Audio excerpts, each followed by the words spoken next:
This broadcast is entirely fictional. All names, characters, locations, and events are products of imagination, created only for storytelling and dramatic effect. Any similarities to real people, places, or situations are purely coincidental. The content is not meant to harm, insult, or single out any person, group, community, or belief. Listener discretion is advised. Drop a comment. Tell me where you're listening from and what time it is for you. I don't know why it's so satisfying to read where people are watching from at 3:57 a.m., but it is. It's 2:37 a.m. Temperatures hovering just over 107 degrees outside. No wind, no sound. The kind of heat that doesn't just stick to your skin, it crawls under it. I've wrapped wet towels around the air vents, but the backup fans are coughing more than spinning. We've got 5 more hours until sunrise, assuming the sun still rises. I guess it doesn't matter what my name is anymore. If you can hear me, I'm broadcasting out of an old relay station just outside what used to be Oklahoma City. KC 127 shortwave, 452.1 megahertz. Backup diesel generators running off fuel. I siphoned from a church van that hadn't moved since the blast. Signal's weak, but if you're out there, if you're still out there, I'm here. I'll be here until this thing runs dry or the heat finishes what the war didn't. It's been 9 days since the blackout, since the bombs stopped falling. I still don't know who fired first. I still don't know who's left. All I know is North America doesn't look like a map anymore. It looks like a wound. Split open, bleeding out, and no one left to stitch it shut. I used to be a mechanic. Fixed diesel rigs and water heaters. My job didn't matter much once the power went out for good. Now I sit in front of this mic and try to make sense of what's left. Try to give people something to hold on to when everything else is gone. Maybe you're holed up in a basement. Maybe you've got a can of soup left and a lighter that still works. Maybe you're just listening to the silence because it's the only thing that feels honest anymore. I'm gonna try and tell you what happened. What's happening. Not the way the networks used to, with smiling teeth and 10-second updates. I'm gonna tell it the way I saw it, the way it felt. Because I think the truth deserves more than a headline, and I think people deserve more than silence. It started with the heat, not the bombs, not the air raid sirens, not even the fires. Just heat. Weeks of it. Then months. Triple digits day after day, until the air conditioners started dying. Then the power plants. Then people. You ever seen a city turn on itself just because the power went out? Not even because of war. Just heat and darkness. That was back in early July. Phones started dropping out. Not all at once, but enough to make you pay attention. Wi-Fi got patchy. Emergency alerts started coming in with corrupted text. The date would say 1999 or something like that. Then they just stopped altogether.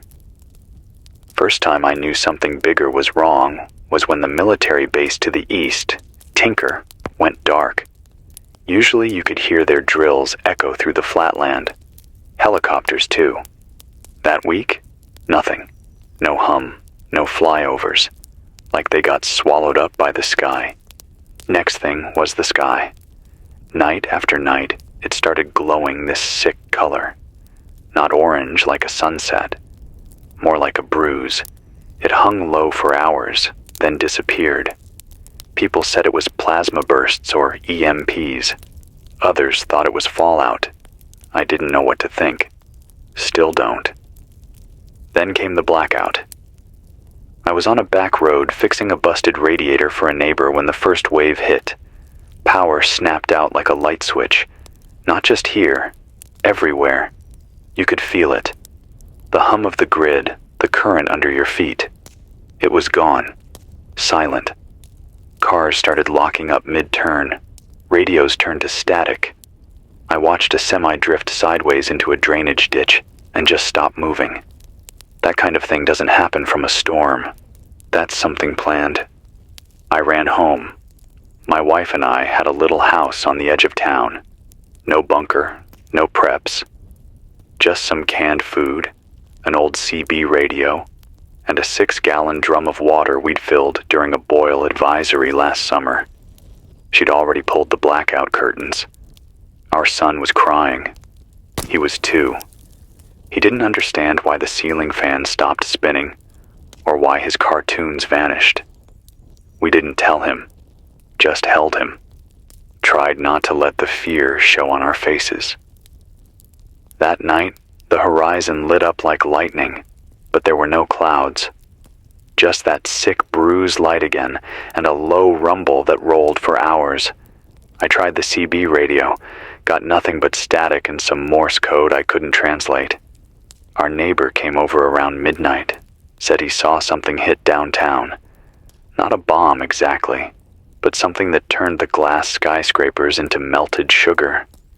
I didn't believe him until the smoke drifted in, thick and oily, and our clothes started sticking to our skin with grit. By morning, half the town was gone. Not destroyed, just gone. Silent, empty, cars still parked, doors still open, like everyone had stepped out at once and forgot to come back. We stayed hidden for 3 days, ate crackers, drank warm water, tried to keep cool by wrapping our feet in wet rags and laying on the floor. But the food ran out, and the heat only got worse. I lost them on the 4th night. I don't want to talk about that yet, but I will. You need to hear it. I'll tell you everything I can. For now, let me give you what I know. The eastern seaboard has gone dark. I haven't picked up anything from New York, Philly, Boston, or even D.C. The last signal I heard was a weak broadcast from Virginia. Some kid in a college dorm reading Psalm 23 into a static line. That was 5 days ago. Down south, Texas got hit hard. Someone told me on channel 313 that Houston turned into a crater. Others say it was Austin. Either way, nobody's talking out of there anymore. New Mexico's just smoke and sun. I heard Santa Fe went underground before the strikes, but I haven't confirmed. There's still movement out west. California's split in 2. San Francisco's under martial law, if the chatter is true. LA's... I don't know. I think LA's gone. I'm picking up shortwave calls from survivors in Wyoming, Utah, and parts of Montana. High elevation helps. Less heat, fewer people. If you're close to the Rockies, get there. Find shade. Move at night. Avoid highways. Too many wrecks, too many eyes. If you've still got batteries, save them. Don't waste them on flashlights unless you're inside. Use mirrors. Use the moon. Use your ears. Water's priority. Not just finding it, keeping it clean. If you can't boil, use bleach. 8 drops per gallon, no more. Let it sit an hour. If you've got coffee filters, use those first. I'm getting reports of people going feral. Looting, yes, but more than that, packs of them. They've lost language, just grunts and screams. Might be the heat, might be something else. Whatever it is, if you see movement and it doesn't look right, hide. Don't shout. Don't run unless you have to. Don't make noise. Okay, gotta conserve fuel. I'll be back on the air at 4:30, give or take. If the generator holds. If you're hearing this and you're still breathing, send something. A knock on the wall. A flicker in the mirror. A signal flare if you've got one. Let someone know you're out there. I don't know how many of us are left, but I do know one thing. We're not gone yet. I'll keep talking, as long as this mic stays warm. Hold on. It's 4:39 a.m., still here, still burning. Temperatures up to 109, even at night. That's not supposed to happen. Not in September, not like this. The ground outside's too hot to walk barefoot. I burned the bottom of my palm earlier just leaning on a concrete wall to catch my breath. There's no breeze, no bugs, no clouds, just thick air that smells like hot plastic and dust.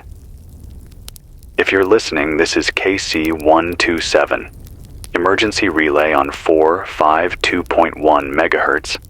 If the signal's breaking up, try reducing antenna length or rotating it counterclockwise. Sometimes that clears the static. The tower's fried, but the repeater still works off the diesel coil, for now. You're not alone. Not yet. I promised I'd tell you what happened to my family. I buried my wife and my boy in the shade of the transmission shed. There's a patch of soil that hadn't turned to ash. Took me 4 hours to dig. The ground's like brick now. I wrapped them in the last clean blankets we had. No crosses, no headstones. Just a pile of river rocks and a whisper. They didn't make it through the heat spike. Our house turned into an oven. Power was gone, fridge was leaking, water was almost out. I tried everything. Drenched towels, a battery fan, even built a makeshift cooler out of an old toolbox and ice packs. It wasn't enough. The heat doesn't just cook your body. It takes the air right out of your lungs. They went quiet in their sleep. At least it was peaceful. I lost everything in that house, but I kept the CB.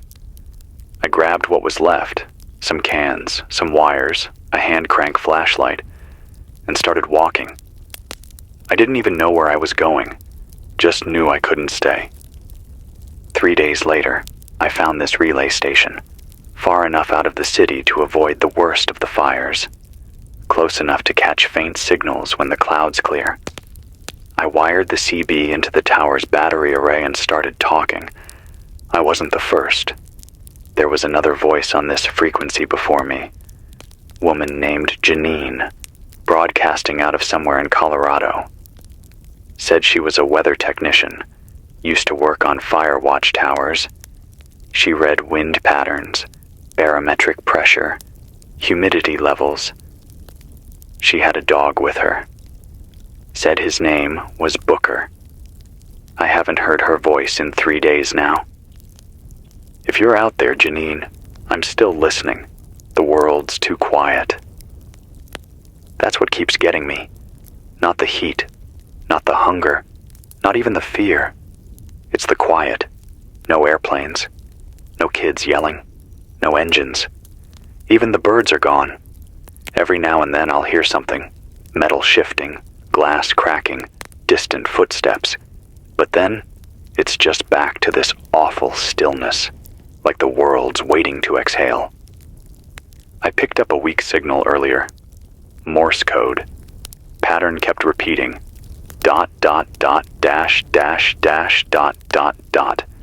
That's SOS, for those who've never used it. Sounded like it was bouncing off the mountains, maybe from somewhere up north. The intervals were uneven, like whoever was sending it was using a damaged key. I'm going to try to trace it later tonight if the air cools down enough to move. Let me give you what I know so far. People are dying from the heat, but that's just one layer of it. There are places that didn't get hit directly, zones that weren't targeted in the initial wave, but they're not safe either. I heard from a trucker out of Duluth that most supply lines in the Midwest collapsed 2 days after the strikes. It wasn't just that the highways were blocked, it was the freight systems. Refrigeration units went dead, fuel tanks melted on the road. Some warehouses turned into furnaces, grain rotted, dairy soured. The whole chain snapped, and people started turning on each other before they even got hungry. The military set up temporary aid zones, most of them in rural areas with high elevation, but I haven't heard any official broadcasts since the Pentagon frequency went silent. That was day 5. They aired one last recorded loop. I've got the transcript. To any remaining civilian frequencies, shelter in place. Avoid urban centers. Conserve power. Avoid exposed skin during peak hours. Further instructions will be provided via encrypted shortwave on channel 881. That was it. Nothing since. Someone's trying to jam shortwave relays. Not everywhere, but in pockets. I've noticed static bursts on certain frequencies that don't match solar interference. These are man-made. Someone's still out there, and they're trying to control what people hear. I had a call last night from a man in Flagstaff. Said his name was Remy, mid-40s. Sounded exhausted. Said he'd been sleeping inside an old movie theater with 6 other survivors, mostly students who got stranded after the university shut down. They were drinking water from the bathroom cisterns and cooking whatever they could scavenge from vending machines. Then the power grid in that part of Arizona surged back on for 6 hours. That shouldn't be possible. Everything else has been dark. But they said the lights flickered on. The screens lit up. Then a message appeared. Just white text on black background. No audio. Just this. You are now observed. That's it. Then everything died again. Whole theater went silent. The students ran. Remy said he stayed behind. He hasn't seen them since. I don't know what that means. I don't know who sent it. But he said it felt like the building itself was watching him. He hasn't called back. Look, I know this sounds insane. Heat stroke can make you see things, hear things. But there are patterns. Things that keep happening across different reports, different cities. Random blackouts followed by flickers of strange power surges. Broadcasts turning into loops. People vanishing. Not dying, just gone. Whole neighborhoods left with meals still hot on the stove. I don't believe in ghosts, but I believe in patterns. If you're in a city, leave. I don't care if it's your home, if it's your family land, if it's where you were born. Get out. Concrete and steel trap heat. If there's another surge, you'll cook from the inside out. Find trees. Find rivers. Build shade. Don't use flashlights after dark unless you have to. Some of the things that are moving now, they're drawn to light. I heard a story from a woman outside Omaha. She said her group had been traveling west, trying to find farmland. One night, they set up camp near a collapsed overpass, lit a lantern to heat a can of beans. Within minutes, a figure walked out of the dark. Not ran. Walked, no shoes. Eyes open too wide. Just stood there staring. They tried to speak. It didn't answer. Then it screamed and ran straight into the fire. Like it didn't feel pain. Burned itself alive without making a sound. I don't know what that was, but I keep hearing about things like it. All across the Southwest. People with no pupils. Bodies that don't respond to heat the way they should. Survivors say they move in the early hours, just before dawn, when it's too hot for most of us to think straight. I don't have answers, only questions. And I think that's what scares me most. I'm going to stay on the line for another 20 minutes. If anyone's out there, you can try hailing this station. Use plain speech or tap once for yes, twice for no. Keep your messages short and simple. Don't identify your exact location over open frequency unless you're in immediate danger. After that, I'll go dark until sunset. Diesel won't last if I run it non-stop. To whoever's listening, you're doing better than most just by staying alive. Keep going. Keep going. It's 7:06 p.m. Still alive. Still signal. I waited through the day to come back on. The sun was like a furnace lid. Heat climbed to 113 by noon. I spent most of it in the crawl space under the floor with a wet cloth over my mouth and a bucket of lukewarm tap water. The generator's running off fumes now. I'll have to make a trip out tomorrow if the temps drop enough to move. If you're hearing this, if you made it through today, I need you to know something. You're not crazy. You're not imagining it. This is real. Everything happening to us right now, this heat, the silence, the strange power surges, the way the world's folding in on itself, it's not just fallout. This isn't just the end of a war. It's something different, something worse. The war was the beginning, the first sparks. Now we're in the burn. I got a call about an hour ago from someone calling herself Kels. She said she's in South Dakota, a few miles north of a place called Mission. Said her group found an abandoned data center deep underground, built into the base of an old telecom relay. Looked like it was military. No markings, no windows, thick steel doors. Most of it was dead, but there was one room still powered. Cold, clean, sealed. They found servers still running, not the kind you see in movies, just black boxes with blinking lights. But here's the thing. Each box was labeled with the name of a major city. Not US cities, world cities. London, Johannesburg, Osaka, Bogota. Each box had a live signal. Each signal was pulsing. And then one by one, they started to go dark. Kels said the pulses stopped for London about 4 days ago. Bogota followed the next night. No explosion, no heat, just silence. Lights dimmed, signal dropped, and the room got hotter. Then the Osaka server went dark while she was watching. After that, the air changed.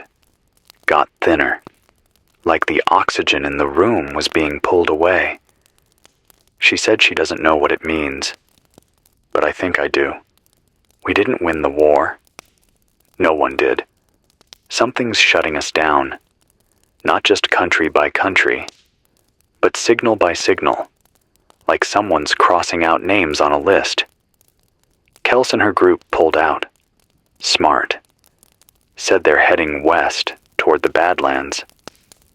No idea if they'll make it.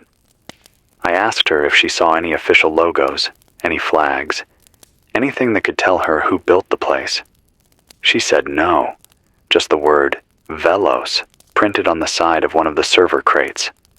If that means anything to you, Velos, all caps. Reach out. Call in. Tap your mic. Send static. Anything. I keep thinking about the way the world just stopped. No declaration. No final speech. No news anchor breaking into tears. It was like someone flipped a switch and walked away. I was talking with a guy 2 nights ago. Said his name was Mark, out of somewhere near Birmingham, Alabama. Used to work on HVAC systems. Not military, not tech. Just a guy with a truck and some tools. He said the scariest thing for him wasn't the firestorms or the heat or even the drones. It was going to the grocery store and seeing everyone pretend nothing was happening. Like they were sleepwalking. He told me he watched a woman stand in front of a shelf of cereal for 5 straight minutes, holding a box like it was still 2022. Like her brain refused to accept that the lights were off and the food was stale, and the air smelled like melted plastic. Then she put the box back and walked out barefoot. That was a week ago. He hasn't heard from anyone in town since. It's like something in us broke, and once it cracked, it spread. Like heat through glass. The longer I stay out here, the more I see it. The old world is crumbling fast, and no one's coming to fix it. I saw a plane yesterday, first one in days. High altitude, too quiet, no markings. It moved slow, like it wasn't trying to get anywhere fast, like it was watching. I don't know if it was ours. I don't even know if we have an ours anymore.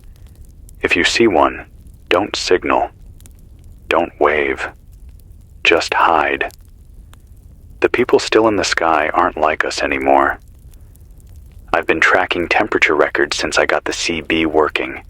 Something's wrong with the atmosphere. It's not just hotter. It's wrong. The air feels thicker, like it's full of dust you can't see. Nights used to cool off. Now they don't. It's like the Earth's been turned into a kiln.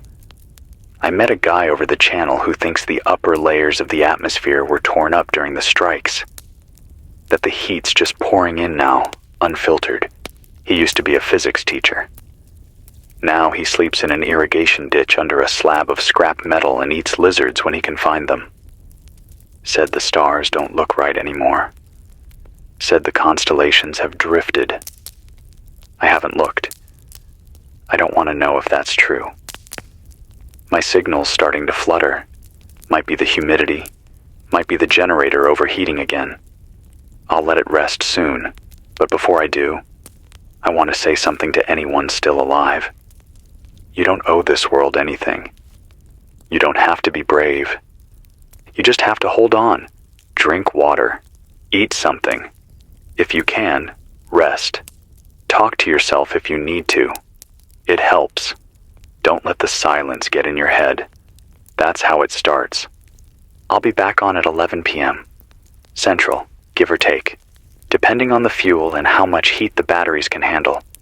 If anyone's got a hand crank radio, tune in then, and if you're listening now, talk to me.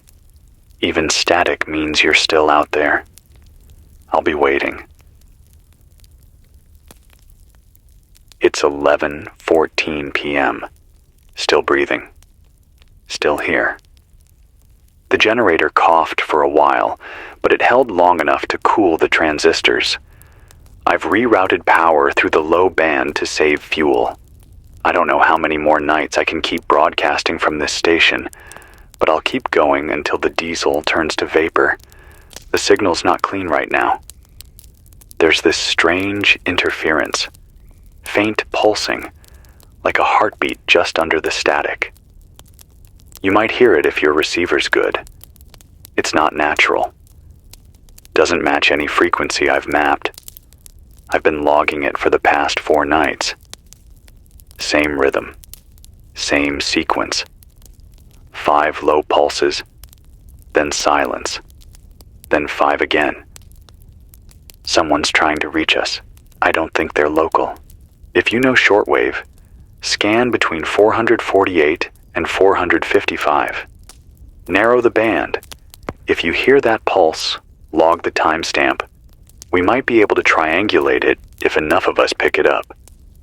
Tonight, I want to talk about silence, not the silence of space or dead air, or the gaps between static bursts. I mean the silence that happens after a city goes dark. There's a moment after the last battery dies, after the last car gives up, after the last scream fades, and that's when the quiet sets in. It's not peaceful. It's not calm. It's heavy, like the whole world is holding its breath. I walked through the outskirts of Norman last week. Used to be a college town. Now it's just sun-baked cars and crumbling signs, windows blown out, grass grown tall, not a soul in sight. But the weirdest thing? The traffic lights were still on, flickering red. No power anywhere else. Just those lights, like they didn't get the memo. And the air? It tasted like iron, like rust and burnt sugar. I found a cafe that still had chairs set up outside, a newspaper on one of the tables, dated July 3rd. Headline said something about diplomatic breakdown in the Pacific. I flipped it over. Someone had drawn a face on the crossword. Big eyes, no mouth. That's the kind of thing that stays with you. That silence is in people now. You can hear it in their voices when they call in. You can feel it in their pauses. Earlier tonight, I got a weak call from a kid, barely older than my son would have been. He said his name was Jacob, from somewhere near Wichita. He was using a short-range field radio salvaged from an overturned police cruiser. Said his dad was a firefighter, died trying to put out a propane fire at a food depot. Jacob said it took 3 days to burn itself out.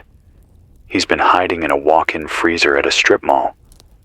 Said it keeps the heat down, even though there's no power. Said he found cans of soup, still good. But the real reason he called? He just wanted someone to talk to. Said he hadn't heard another voice in over 5 days. He asked if I knew where his sister might be. I didn't know what to say.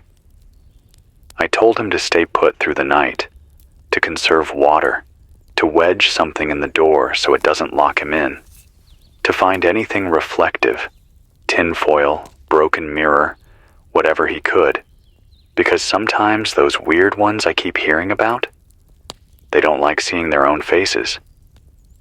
He said okay. Then he asked if I could read a bedtime story.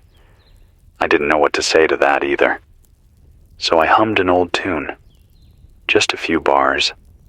A lullaby my wife used to sing to our boy when the storms rolled in and the power flickered. I think he fell asleep with the mic still on. I could hear his breathing. I didn't cut the line, just listened. It's strange what becomes sacred when the world burns. I've been keeping a journal. Not for me, for whoever comes next. Maybe someone finds this station someday. Maybe they'll want to know what happened. Not from the suits or the soldiers, but from someone who just stayed behind. Here's something I wrote yesterday. The birds are gone. The bees are gone. But the ants are still here. I saw them crawling over a soda can near the gate. They move like nothing's changed. Maybe they know something we don't. Maybe they've been waiting for us to fail. Anyway, you know what's worse than heat at night? Heat with no horizon. The air's been so thick lately, I can't see past the tree line. No stars, no moon. Just a flat dome of orange haze. Feels like being trapped under glass. I've been hearing rumors about the Mississippi drying out in some places. That parts of the riverbed are cracked open, dust curling off the bottom. People trying to cross by foot. That's not normal. That's not war. That's something breaking in the bones of the earth. Some guy called in from near Baton Rouge. His name was Carl. Said the air's different down there. He swears he saw the river flowing backwards one morning. Said it stank like eggs and oil. Said the sky went completely black in the middle of the day, then cleared up like nothing happened. He thinks something got loose down there. He didn't explain what he meant. I asked him to call back. He didn't. Maybe he's still listening. If you are, Carl, I believe you. More than I believe most. Listen, I know these broadcasts aren't saving anyone. I know I'm just talking into the dark. But I keep going, because maybe that's what keeps the dark from taking over. Maybe the sound of one voice, even broken, is better than no voice at all. If you're out there, say something. Anything. Even if it's just to remind yourself you still exist. I'll be here again around 3 a.m., fuel willing. I'll try to boost signal strength by lowering the broadcast angle. If you've got a high-range antenna, keep it pointed east-northeast. I've been getting better bounce off the ionosphere that direction. Until then, survive. Just survive. It's 3:11 a.m. The wind shifted. That's the first change I've felt in days. Real wind. Not much. Just a low current pushing through the cracks in the door. But it brought a smell I haven't smelled since the start. Rain. Not rain itself, but the trace of it. That sour, sweet scent right before a storm rolls in. Could be hours away. Could be a false memory. But I'm hoping it's real. The cistern's bone dry. I've been pulling water from condensation sheets and filtering it through a makeshift charcoal trap. Not great, but it keeps the headaches away. I haven't slept since the night before last. The heat makes it hard to dream. And when I do, it's not good. Last night, I dreamt the station was underwater. I was still broadcasting, still talking, but no one was listening. Just bubbles rising to the surface and my voice echoing back at me, slow and hollow. I woke up with my hands in the sink. I don't remember standing up. Anyway, I promised I'd stay honest. So here's the truth. I don't feel like myself tonight. Something's pressing down on me. Not just the heat, not just the fear. It's like the whole world is holding something in, and it's getting ready to scream. I got a broken signal from someone in Nevada, guy named Miguel. Said he used to work IT for a defense contractor. His words, not mine. Said he was part of a cleanup team for electronic hardening after the first EMPs hit the grid. He didn't say which city, just that they lost 5 out of 7 sites in under 12 hours. Said the worst part wasn't the power loss. It was what came after. He said all the backup systems turned on by themselves. They weren't supposed to. Diesel generators, solar backups, even old crank units. They all lit up in sequence like something was testing them. And when the technicians tried to shut them off, the machines wouldn't respond. Like they weren't listening anymore. They pulled the plugs. Systems stayed on. And the lights inside the comm rooms, they started pulsing. In a pattern. Miguel said the pattern wasn't random. It was binary. 1010. Looping. He asked me, what if the war didn't knock us down? What if it woke something up? Then the line went dead. I tried calling back, but all I got was open air. No static, no bounce. Just silence like a wall. I logged the time of transmission. 2:17 a.m. That's the same time I've heard from 3 other survivors across different zones, different states, different backgrounds. All of them reported strange events. Power flickers, humming, unexplained pulses. Around that same hour. If this is a coincidence, it's a big one. If you're tracking this kind of thing, start writing it down. Every detail. Every timestamp. There's a pattern hiding under this collapse. Something's operating beneath the surface. I just don't know what it wants yet. A woman named Marcia called in earlier tonight from somewhere near Des Moines. Said she's been keeping watch at an old grain silo. Big concrete thing with a single access ladder and no windows. She's alone. Said she hasn't seen another human in over 9 days. She had a calm voice, like the heat hadn't touched her. She told me she's been seeing lights in the cornfields. Not fires, not flashlights. Something lower, slower, like glowworms moving in a line. She thought it was her mind playing tricks until she watched them form shapes, not just lines, symbols, circles, angles that didn't match any writing she knew. She said when she blinked, they vanished. She's afraid to sleep now, not because of what she sees, but because when she closes her eyes, she hears a voice whispering numbers. Always the same numbers. 200 17 108 440. I don't know what they mean yet, but I've heard 2 of them before. Keep listening for those. If they show up in your area, log it, report it. even if you don't understand it. Knowledge is the only weapon we've got left. I'm starting to hear strange sounds through the tower again. This low-frequency hum, like a freight train idling somewhere in the dark. It's not mechanical. Doesn't match any known turbine or motor. It comes and goes, and always at night. Always when I'm alone. I've pulled the antenna wires tight. If it gets louder, I'll record it and rebroadcast. I know this all sounds insane. Believe me, I know. But so did the idea of the Mississippi running dry, or the sun staying up for 17 hours straight, or the sky turning purple in the middle of winter. And yet, here we are. Things don't need your permission to happen. They just happen. All we get to do is respond.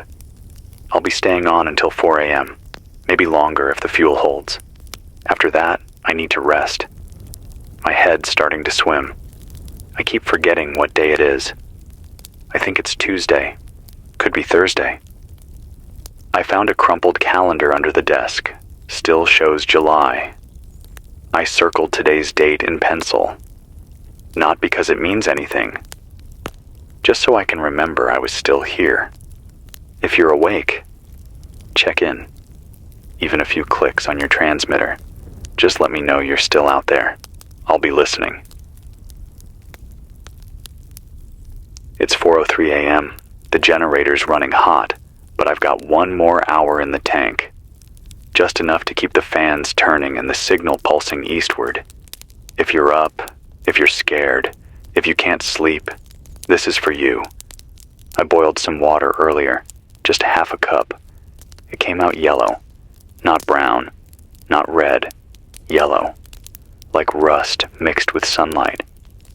I let it cool and poured it through a shirt filter. Still smelled off. I didn't drink it. Poured it into the cactus growing through the window pane. The thing didn't react. Still green. Still alive. Maybe it knows something we don't. I can't stop thinking about what Miguel said. That maybe we didn't start this war.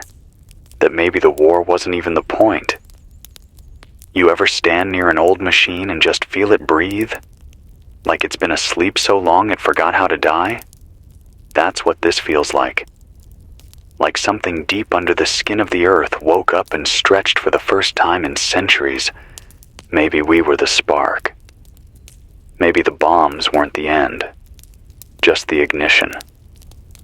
I've been collecting strange reports from around the country. If you're new to this broadcast, I log everything. I don't always understand it, but I write it down anyway. Someone will. Someone always does. Here's what came in tonight. A man near Pueblo, Colorado said he found a train. Not wrecked, not derailed, parked. In perfect condition. Engine still warm. Every car filled with bottled water and prepackaged meals. Labeled with federal codes. No drivers, no personnel, no paperwork. He said the doors were wide open. The lights were on. The engines were humming quietly. But when he stepped inside one of the cars, his watch stopped. And when he left the car, it started again. Only it was 2 minutes behind. He tried it again. Same result. Each time, the gap widened. He walked away. He didn't take any food. Said it didn't feel right. I told him I would have done the same. If you see a train with no tracks, don't get on. Another report came from an old woman out of Saskatchewan. Signal was weak, but her voice was clear. Said the northern sky split open last night, just for a second. She was looking for her cat when it happened. A line of light, like a seam tearing across the stars. She didn't hear anything, just felt her teeth rattle. Then it closed. She said the wind hasn't moved since. The trees are frozen, mid-bend. She said the cat hasn't come back, and neither has the wind. That's the kind of story you don't forget. It's strange how many people are still out there. Not thousands, not millions, but enough. Flickering signals, broken voices, whispers on the band. I heard from a man in Kansas who built his own weather station. Said he was a hobbyist before all this. Had thermometers, barometers, solar readings. He used to record climate data for fun. Said the last 2 weeks have shown patterns that don't match any known weather model. Jet streams reversing. Thermal anomalies hovering over power plants that haven't run in months. He called them ghost thermals. Heat signatures with no source. Said he thought he was going crazy until he found an old NOAA database and compared it. The anomaly isn't new. It's old. Been there for years, just hiding under noise. He thinks the war revealed it, tore back the veil. Now it's bleeding through everything. Our systems, our signals, our skin. I asked him if he was scared. He said no. He said he was curious. That's the first time I've heard someone say that word since the collapse. Curious. Maybe that's how we survive this. Not with strength, but with questions, with watching the wind, with listening for patterns, with noticing the crack in the sky before it opens again. I think the rain's coming.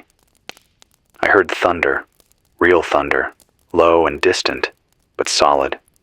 Not a strike, not a blast, just the rumble of something natural, for once. I stood outside for a minute, looked up, couldn't see clouds, just the orange haze still hanging thick, but the smell's stronger now, dust and rain. If it does fall, I'll try to collect what I can. Filter it twice. Boil it. Mark the taste. There's no telling what's in the atmosphere now. I'm going to stay live for another half hour. After that, I'll need to cut power and let the coils cool. If you're awake and near the eastern edge of Arkansas, I'm trying to reach a woman named Violet. She was relaying survivor signals 2 nights ago. Said she had 4 kids with her, all under 12. They'd taken shelter in a library basement. Plenty of books, canned goods, even a solar radio.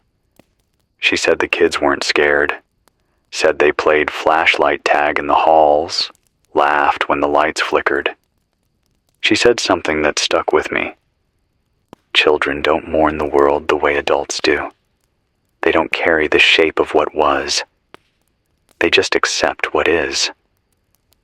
I keep thinking about that. What if we're the ones who can't adapt? What if the kids will be the ones to rebuild? I asked her to call back every night at 4 o'clock. She hasn't yet. But maybe tonight. Maybe now. I'll keep listening. Keep listening too. If your eyes are open, if your heart is beating, if you're still choosing to wake up tomorrow, then you're part of what comes next. And I'll be here to remind you you're not alone. It's 4:43 a.m. Rain never came. Just dust. Hot, gray dust that clings to your face like ash and turns your sweat into sludge. I wiped down the solar panel with a shirt I tore in half.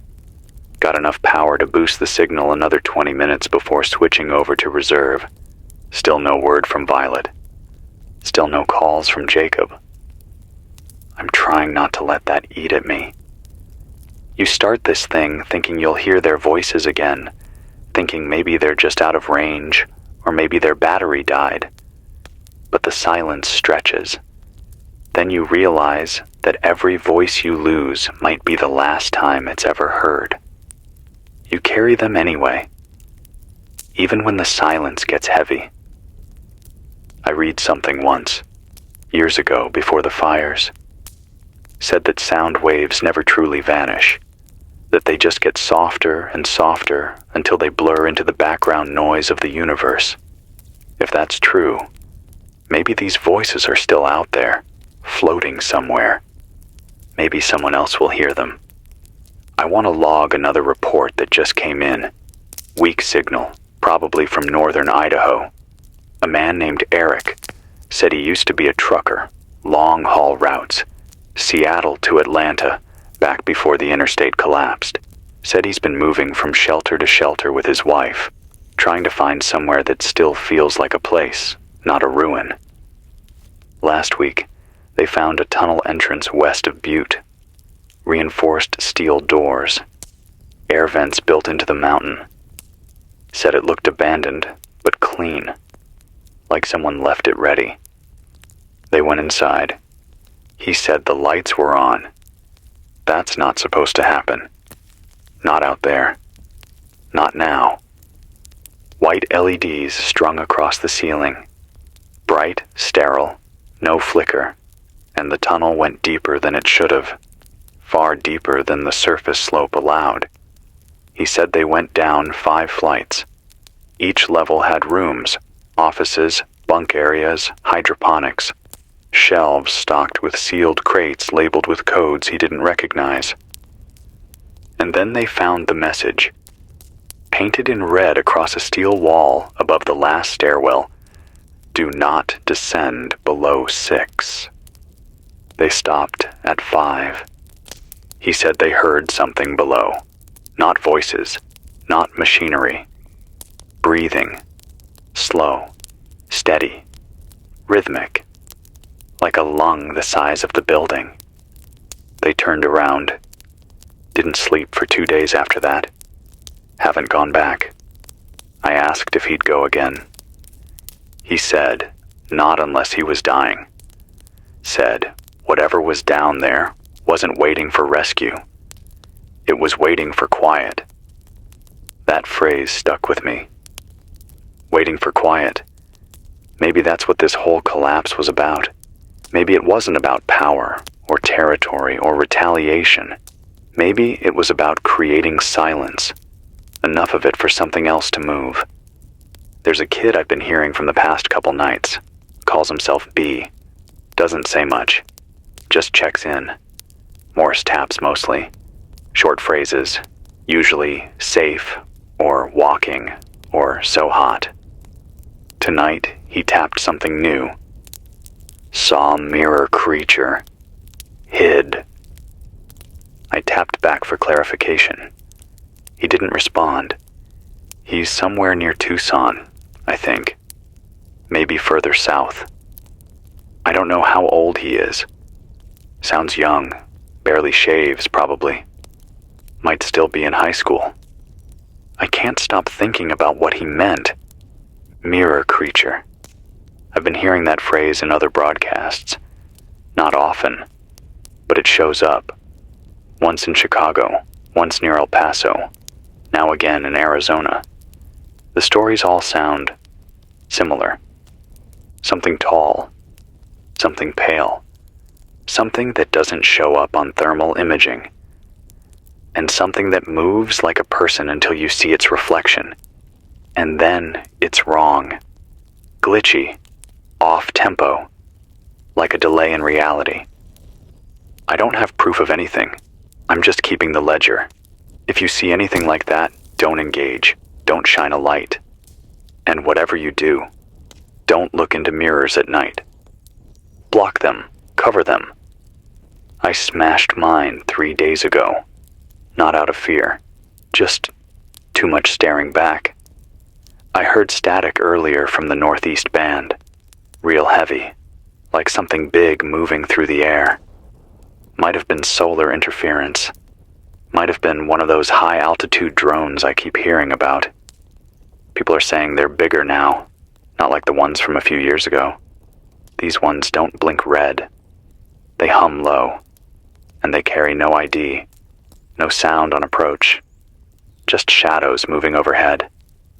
They hover, they don't scan, they just wait.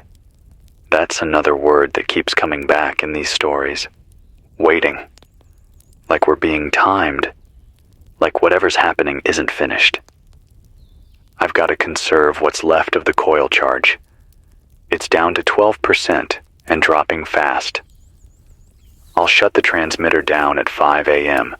and let it cool while the panel trickles. If you're hearing this and you've got a safe place, stay there. Don't travel during daylight unless you're dying. Move at dawn. Move at dusk. Stay under shade. Cover your mouth when the wind shifts. And if you're running, run quiet. Don't call out.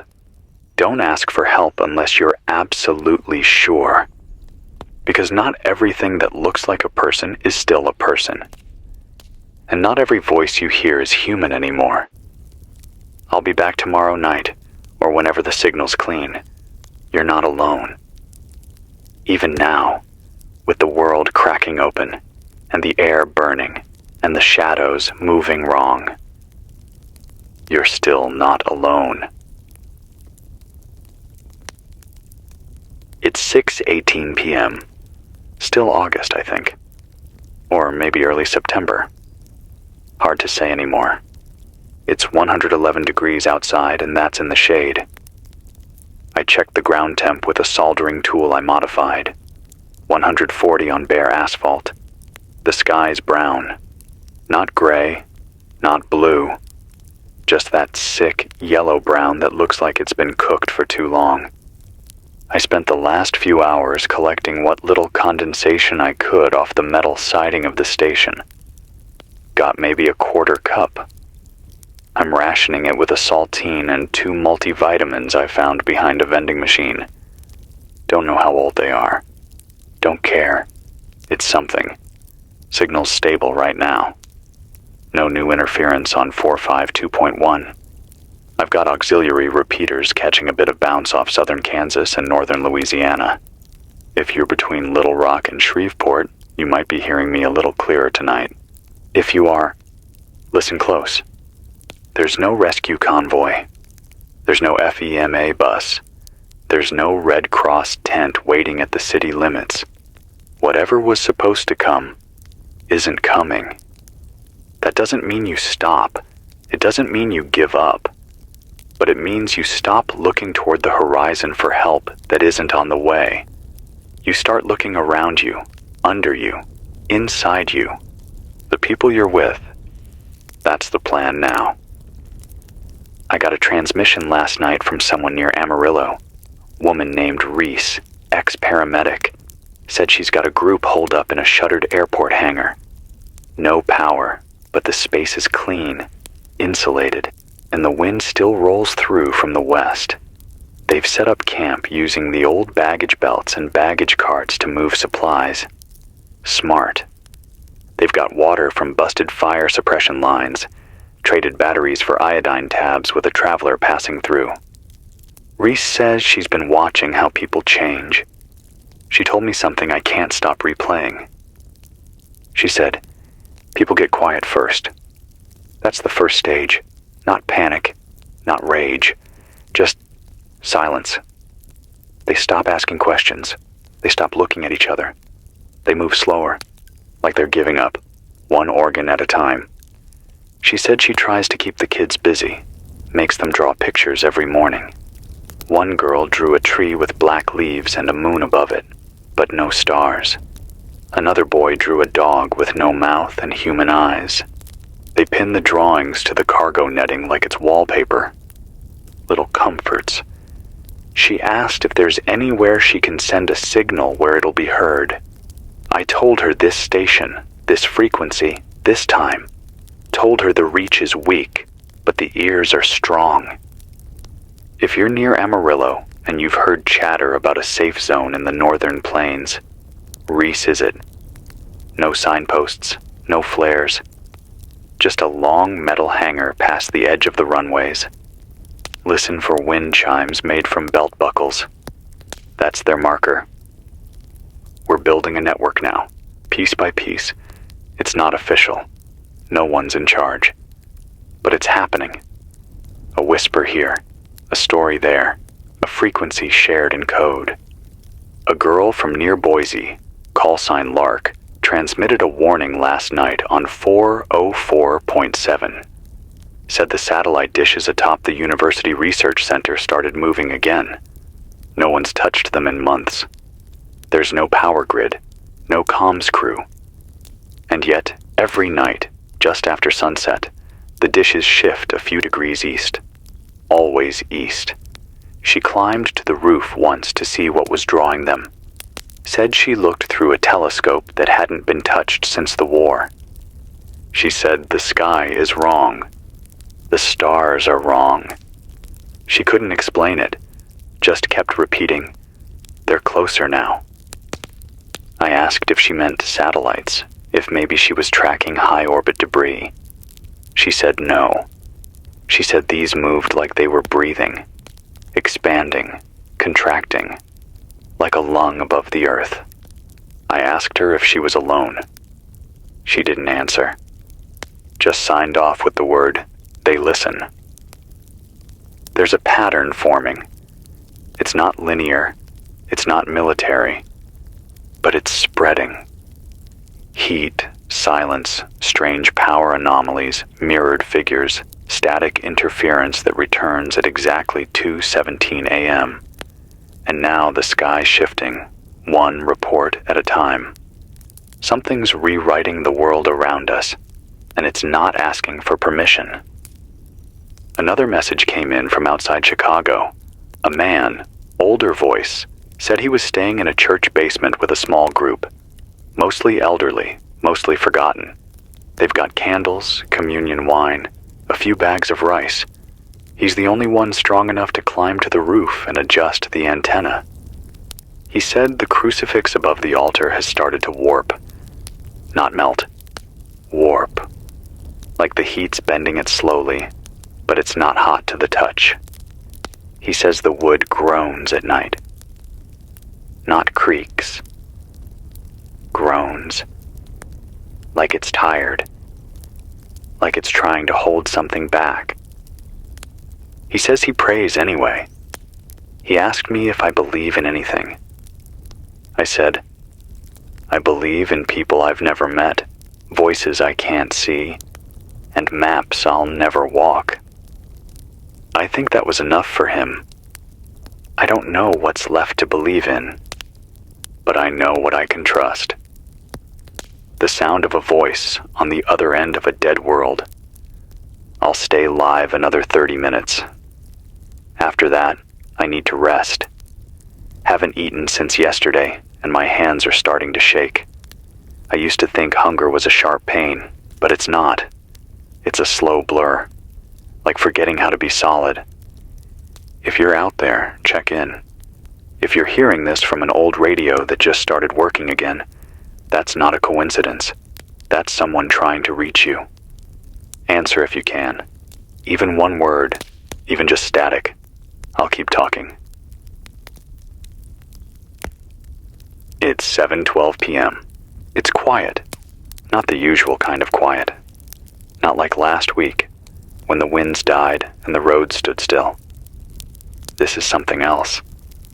Tonight, there's no static, no hum, no distant echo off the repeaters. Just this eerie flatness, like the whole band has been scrubbed clean. I ran diagnostics on the transmitter. It's working. I ran a local test with the secondary loop, also clean. But when I scan the surrounding frequencies, I get nothing. Not even background noise. It's like something swallowed the sky. I don't like this silence. Not after what Reese said last night. She called in again around 3 a.m. Her voice was trembling. Said 2 of her people went missing. No screams, no signs of struggle. Just gone. Sleeping bags empty. Flashlights left on. One of them was a girl named Madi, 8 years old.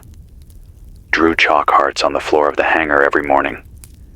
They found one of the hearts at the far end of the runway today. Perfectly drawn, still fresh.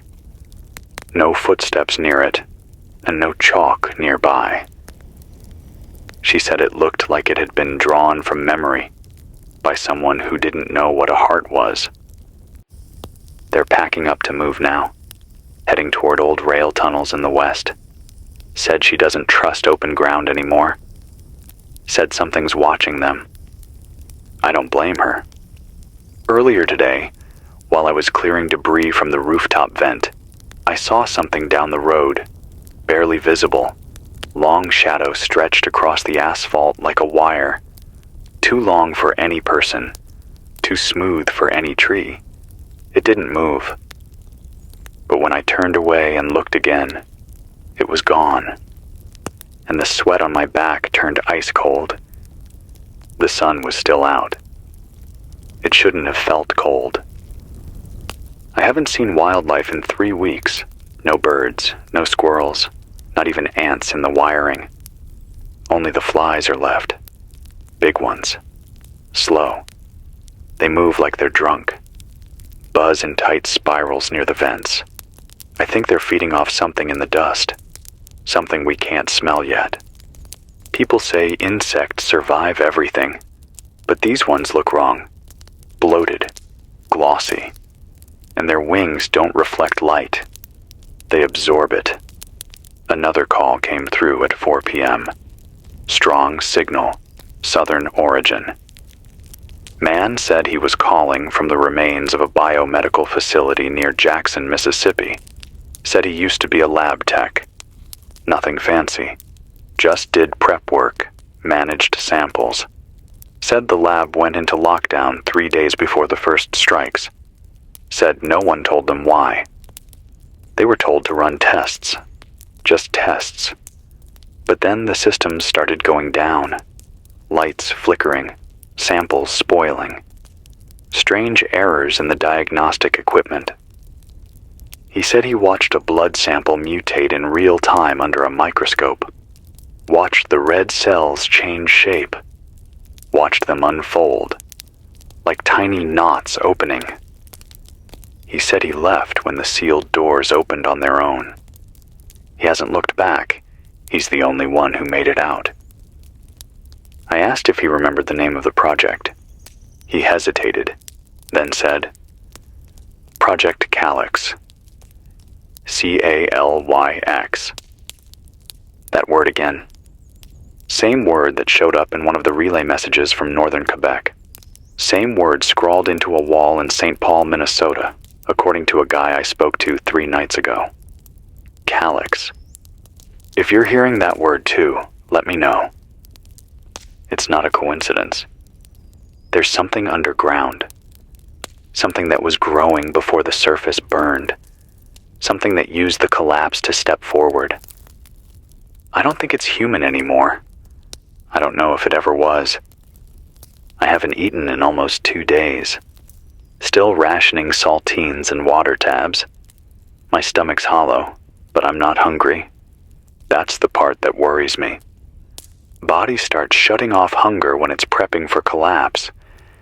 I don't plan on letting it win. I saw a mirror today. Forgot I'd left one intact under the old desk drawer. The glass was cloudy, warped from heat, but I saw my face. Barely recognized it. Sunken eyes. Skin going pale, even in this heat. Lips cracked. Hair gone flat. But the thing that stopped me wasn't how I looked. It was the delay. Just for a second. My reflection moved slower than I did. Just by a beat. I shattered it with a wrench and tossed it in the trash burn pile. There's a sound playing under the signal now. You won't hear it unless you've got a tuner with tight filtering. But it's there. Low frequency. Warped hum. Like whale song dropped 3 octaves. It pulses every 19 seconds. Same rate. Same tone. I've tracked it for 3 nights now. It's moving westward. Slowly. As if it's following something. Or pulling something with it. If you've got a receiver with gain control, dial it down and scan around 449.4 megahertz. That's where I catch the strongest trace. I don't know what it is, but it feels wrong. Like a warning wrapped in noise. I'm going to stay on the air until 8 o'clock. After that, I need to sleep. The heat's going to hit 115 tomorrow. If I don't conserve strength, I won't make it through the next transmission. If anyone in Missouri is still hearing this, especially near Rolla, check your air pressure readings. I got a strange report of a dip this afternoon. Rapid drop. Like something vacuumed the air from above. If it's real, we may be looking at atmospheric changes that aren't related to the blast clouds. Could be artificial. Could be something we triggered. I don't know anymore.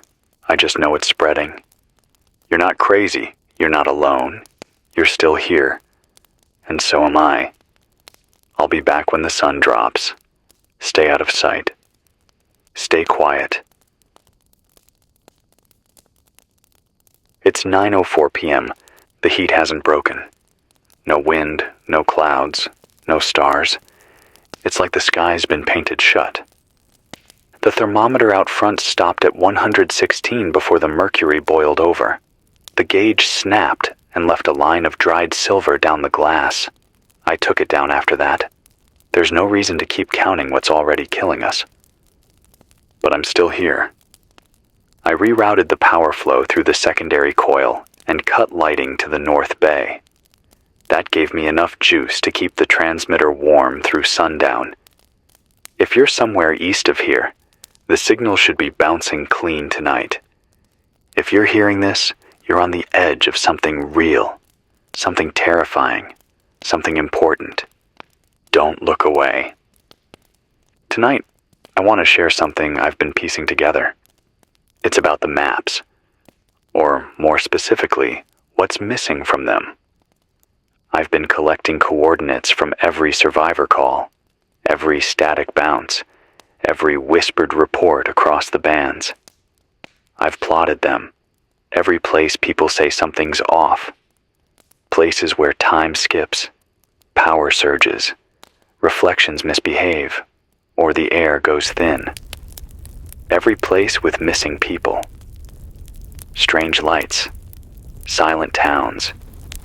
When you chart them, when you connect those dots, they form rings. Not a scatter, not a spread. Concentric rings, like pressure ripples from a dropped stone. And the center is in central Nebraska. I don't know what's there, I don't know what it means. But that's where the ripple starts. That's where every story bends. I got a call this morning. Real early. Guy didn't give his name. Voice was clear. He said he used to work at Offutt Air Force Base before it went offline. He told me something strange. Said during the weeks leading up to the war, they received a transmission. Not from overseas. Not from space. From inside. Somewhere beneath. Said it came coded in pulses too precise to be human, but too erratic to be AI. Said it got routed to a black channel, something called Orion Echo, that no one was supposed to know about. They played the signal once. He said the general who heard it didn't speak for 2 days after. Then he ordered the facility sealed. 3 days later, the war began. The guy ended the call with one sentence. We didn't start this, we answered it. The more I hear, the more it makes sense. We were the echo, not the voice. I've heard from others. Someone near Casper, Wyoming said they saw birds, real birds, return for an hour. Big ones, black wings, long necks, moved like cranes. They circled a dead radio tower, screamed once, then scattered. The next morning, the tower fell. No wind, no storm, just dropped, like its foundation had dissolved. He thinks they were warning us. He hasn't seen them since. Another woman from outside Richmond, Sarah, I think, said the vines in her garden have started growing sideways. Not toward the sun, not toward water, just toward the ground. Every morning they pull tighter, curl harder, like they're trying to burrow. She dug one up, said the root wasn't a root, said it looked like glass wire. I don't know what that means. I don't know what any of this means. But it all connects. The heat, the silence, the strange reflections, the mirrored things, the symbols showing up in chalk, on glass, in blood, the pulse frequency humming every night at 2:17 a.m., like it's trying to synchronize with something just beneath the crust. It's not random. It's not fallout. It's design. A pattern old enough to wear time like skin. And if we can map it, we can survive it. I'm going to do something different tonight. I'm going to share the full list of coordinates I've confirmed. If you're in or near these locations, document everything. Note the sky, the ground, the way your reflection moves, even the air pressure. Anything out of place. Ready? 42.8470 north, 100.7466 west, 33.5700 north, 101.8780 west, 40.1130 north, 88.2410 west, 35.6030 north, 82.5540 west. I've got more, but I'll share the rest tomorrow. If you're near these places, stay alert. If the air hums, don't breathe deep. If the lights flicker, cover the mirrors. If your own shadow moves when you don't, get underground. We may be past the stage of surviving for comfort. Now we survive to learn, to map, to warn. I'm going to keep the line open tonight until the battery blinks red. After that, I'll go dark until I can cool the solar rig and start again at dawn. If anyone's near the Missouri River Valley, I need confirmation. Are the waters moving? Or has it stopped? Reports say entire sections of the river have gone still. Not slow. Still. Like it turned to glass. That's not how rivers work. If this is true, then something is changing gravity distribution. And if that's happening, then we're not just watching the world collapse. We're watching it rebuild into something else. Stay on the line if you're able. I'll pulse the broadcast every 30 minutes with a 3-tone ping. Short, short, long. If you hear it, respond with clicks.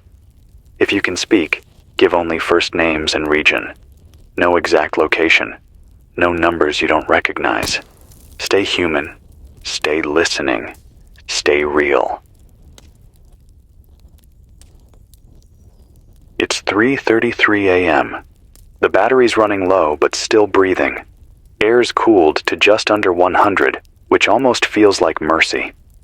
I've rigged the fan to pulse every 5 minutes.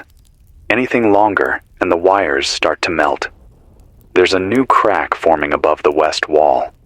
I heard it split earlier, like a tree trunk breaking in half, but slower, deeper. I think the building's shifting. Or maybe the ground is. I heard something move in the crawl space again. Not rats, not pipes.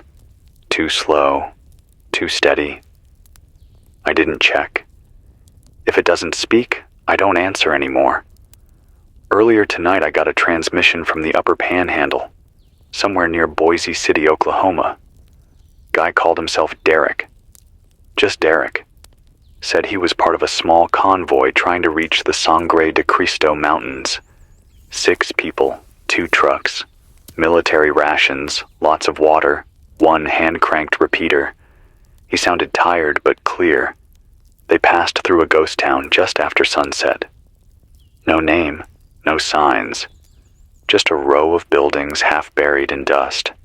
One of them had its lights on. No generator, no wires. Just glowing windows. They didn't stop. Smart. But one of the kids in the back seat said something strange. Said the lights weren't shining outward. They were pulling light in. Like little black holes sucking brightness out of the road.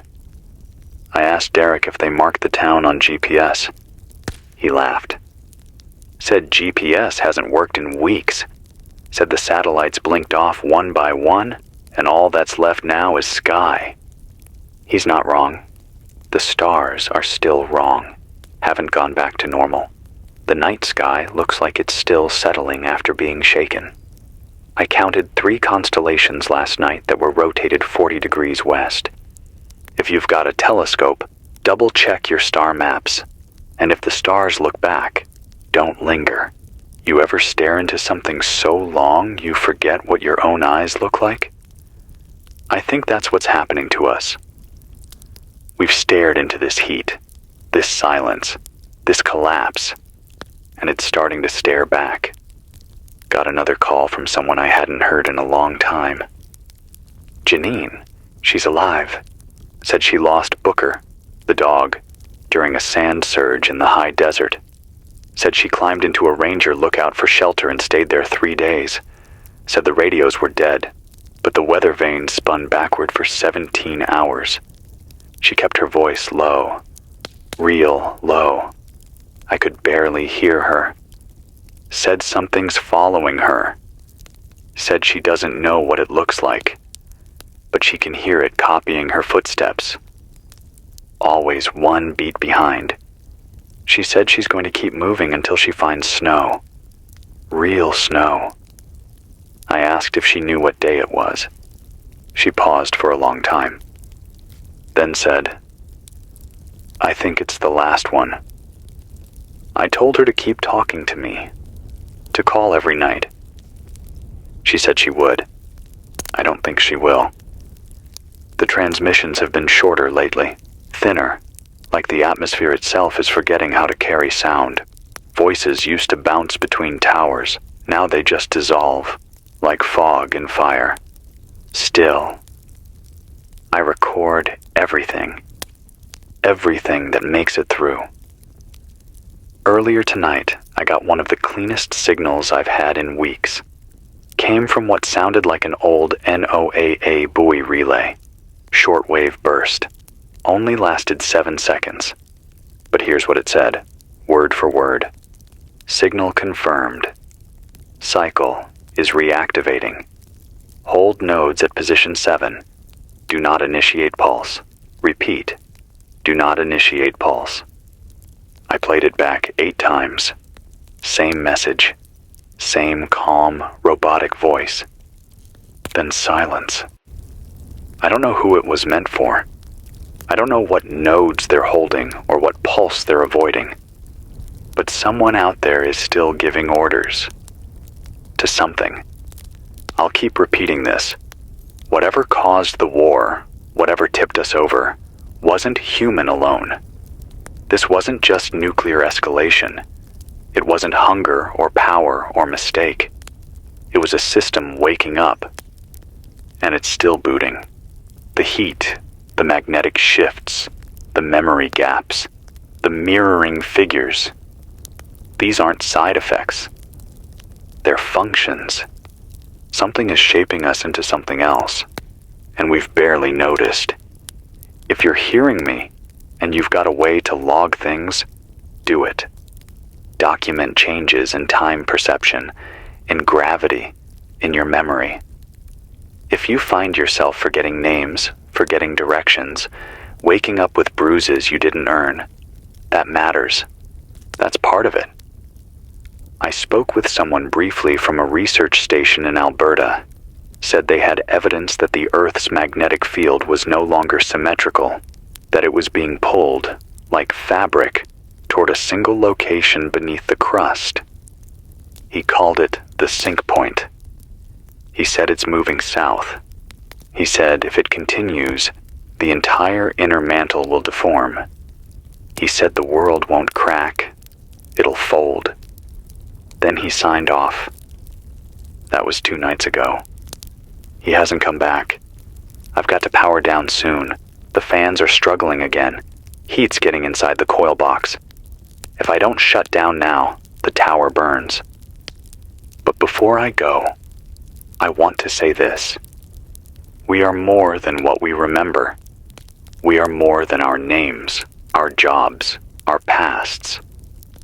Even if this thing takes everything from us, even if the world gets pulled inside out, we still have this.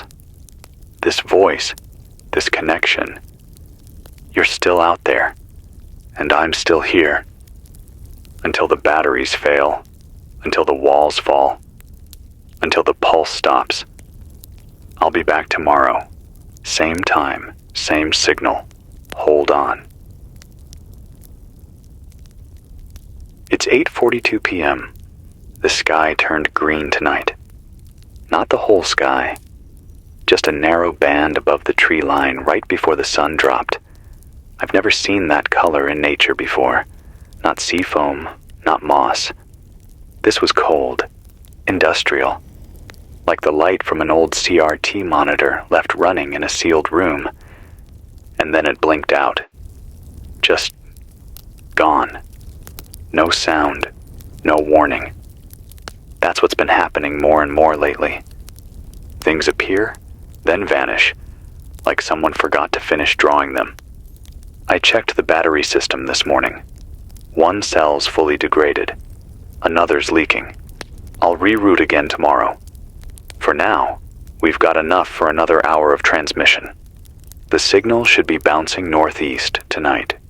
If you're in Indiana, eastern Illinois, or western Ohio, you might be catching this on the low bands. If so, keep the volume low. I've been told some of the mirrored ones, whatever they are, can track audio bleed. Still no confirmed way to tell them apart from us. Except for one thing. They don't flinch. That's what a woman named Trish told me this morning. She's traveling alone with her dog, small mutt named Luco, somewhere outside Tulsa. Said she came across a man on the highway wearing what looked like a Red Cross vest. He smiled, waved. But when Luco barked at him, loud, sharp, he didn't react, didn't flinch, didn't blink, just kept smiling. She turned around and walked back the way she came. Fast.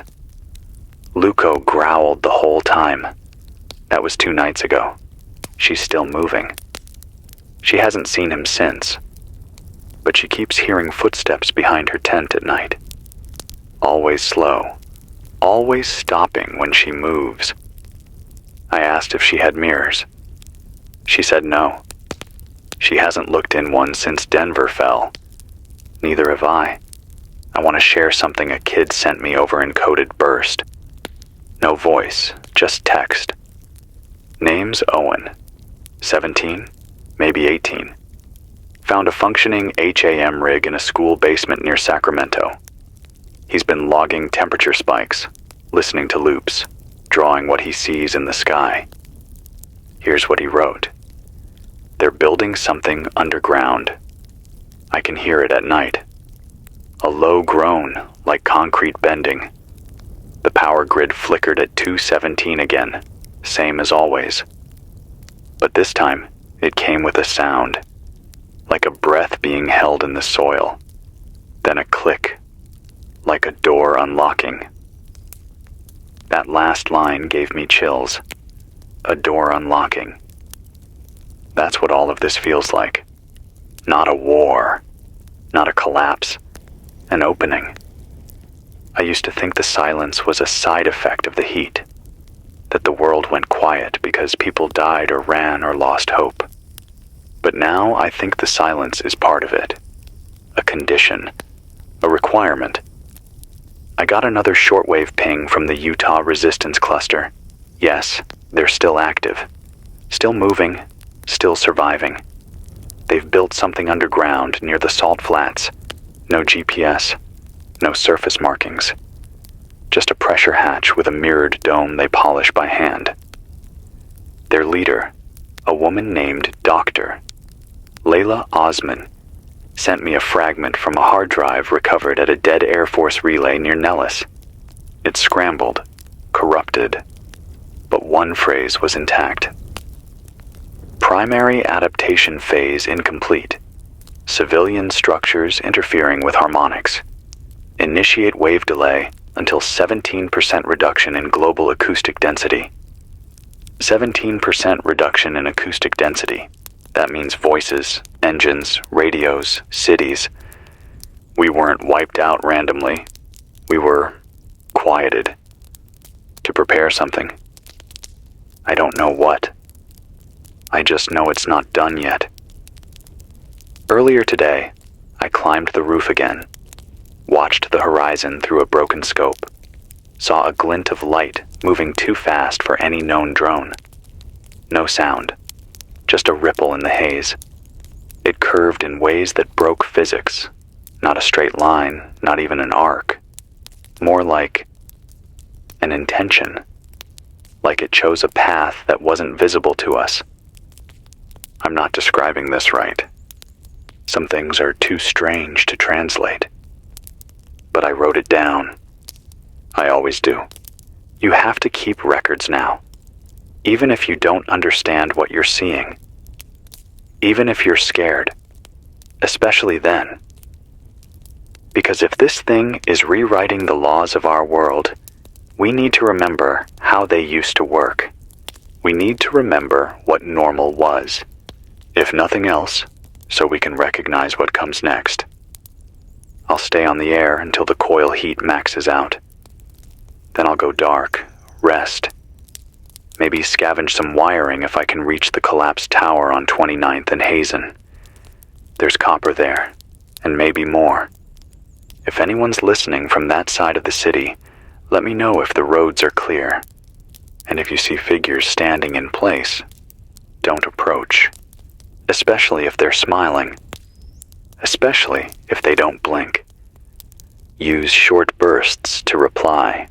Tap twice for safe zone. Tap once for moving. Silence means change route. You are not forgotten. You are not imaginary. Even if the world feels like it's starting over without you. I'll return again at 3 a.m. unless something gets to me first. Stay low, stay listening, stay real. It's 2:08 a.m. Can't stop shaking. Heat's not just heat anymore. It's pressure. My chest feels like it's being pushed from the inside. Not pain, just wrong. Like my ribs don't fit the rest of me. It's quiet outside. Too quiet. I've lived through blackout drills, city curfews, enforced silence. This is different. This silence listens back. Earlier tonight I stepped out behind the station for 2 minutes. No shoes, just bare feet on warm asphalt. The earth was humming again. Not in sound, in rhythm. Like something underneath pulsing once every 12 seconds. I counted. 12 seconds. Then another. 12 again. I checked the logs. That's the same interval I heard 3 days ago, when the mirrors fogged over and stayed dark. I've been marking it. The pattern is spreading. Got a message from someone in what's left of Phoenix. Woman calling herself Ray. Said her daughter hasn't spoken in 4 days. Not because she's hurt. Because she's listening to something no one else can hear. Ray said the girl just stares at the wall and hums. Quiet. Tuneless. But always the same breath length. 12 seconds. The girl only speaks once per day. And she always says the same thing. We came from behind the glass. Then nothing. Ray doesn't sleep anymore. Neither do I. Sleep feels dangerous now. Like leaving the keys in the ignition. I've had 4 people in the last 2 days mention the same dream. No connection between them. One from Louisiana, one from Idaho, one from a tower off the New Jersey coastline, one riding solo on the salt flats in a rusted pickup. They all saw the same thing. A hallway made of skin. Pulsing walls. No lights. Just soft, wet breathing. At the end of the hallway was a mirror. And in the mirror was a version of themselves. Older. Wrong. And smiling. They all woke up at the same time. 2:08 a.m. Same as now. If it's a dream, it's spreading. If it's not, we've already let it in.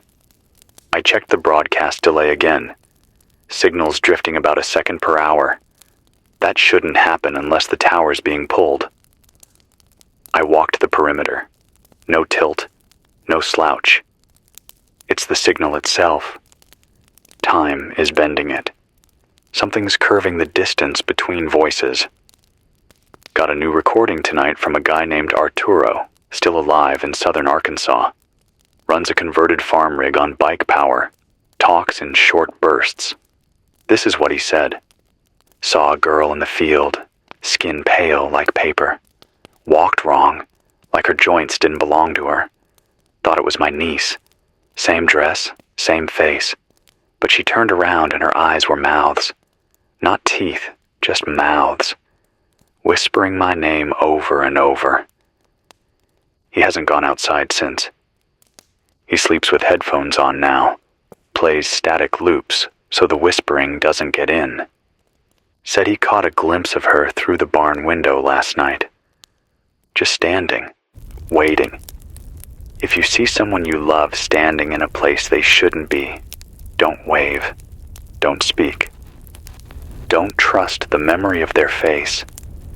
The world is lying to us in shapes we recognize. I don't know what's left of the government. No one's answered the emergency relays since week 3. The last recorded order was to shelter in place and await decontamination. But there's nothing left to cleanse.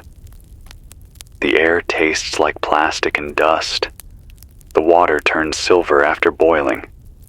The trees grow in circles now. Something is remaking the shape of life, and it isn't us. I think about the people who used to live here.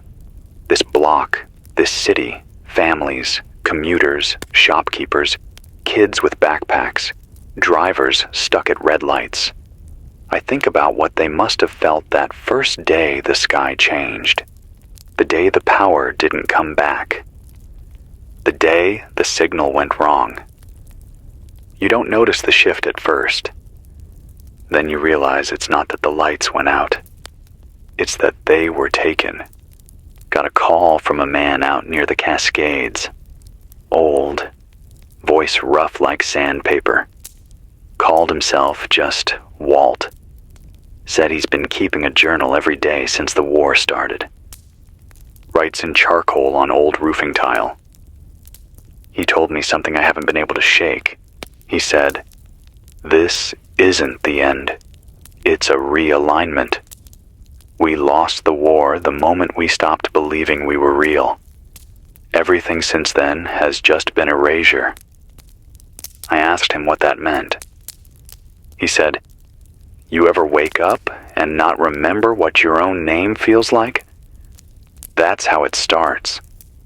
First you forget how to say it. Then you forget how to need it." Then the signal cut. If you're out there, if you still remember your name, say it. Say it out loud, right now, even if no one's around, especially if no one's around. Say it like it anchors you to this place. Because names are friction, and this world is getting smooth. Too smooth, too easy to slide away. I'll hold the signal another 20 minutes before the coil burns out again. I've got 2 relays left. After that, it's just wind and hope.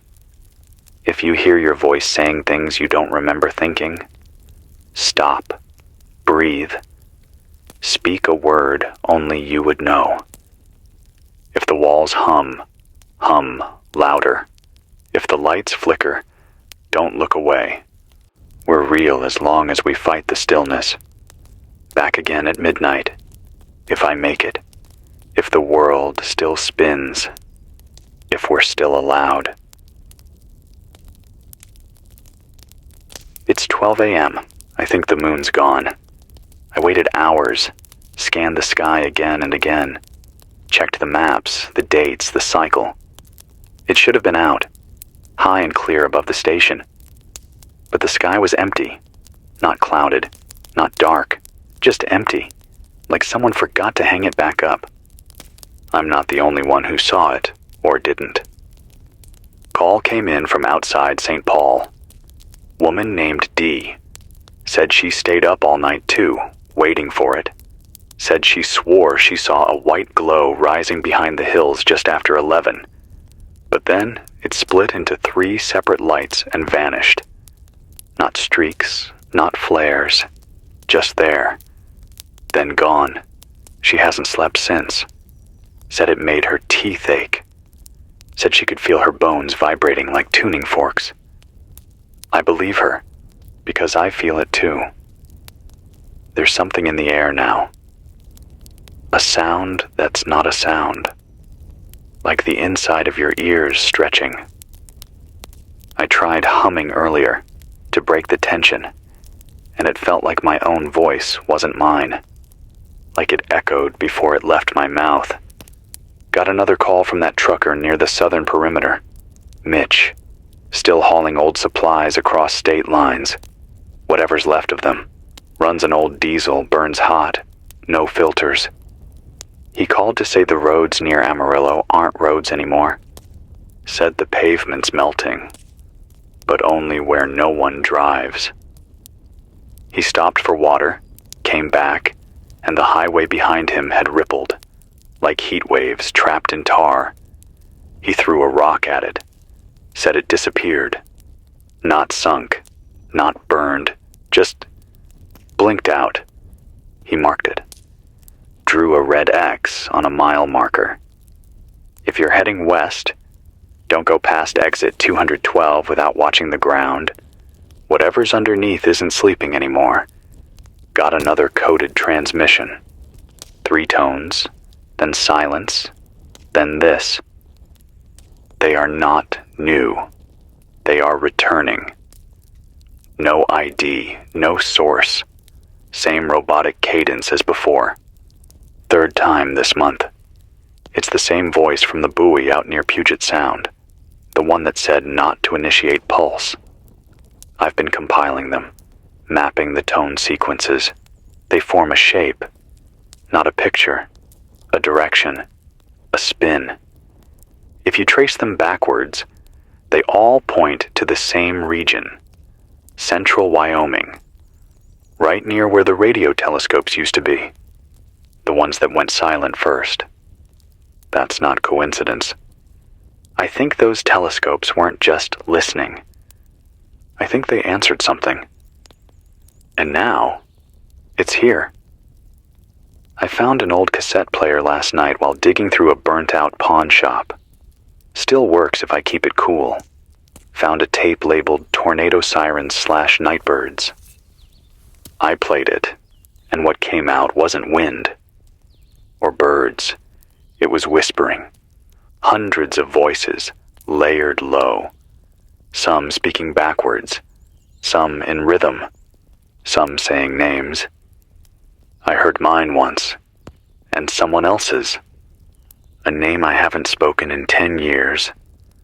No one knew it. No one alive. I don't think that tape was ever meant to record weather. I think it recorded leakage. Memory bleeding into places it shouldn't be. This place, this time, this station. It's thin now, like paper soaked in gasoline. I keep hearing tapping at night, behind the walls, in the wires. It's not rats. I don't think it's even physical.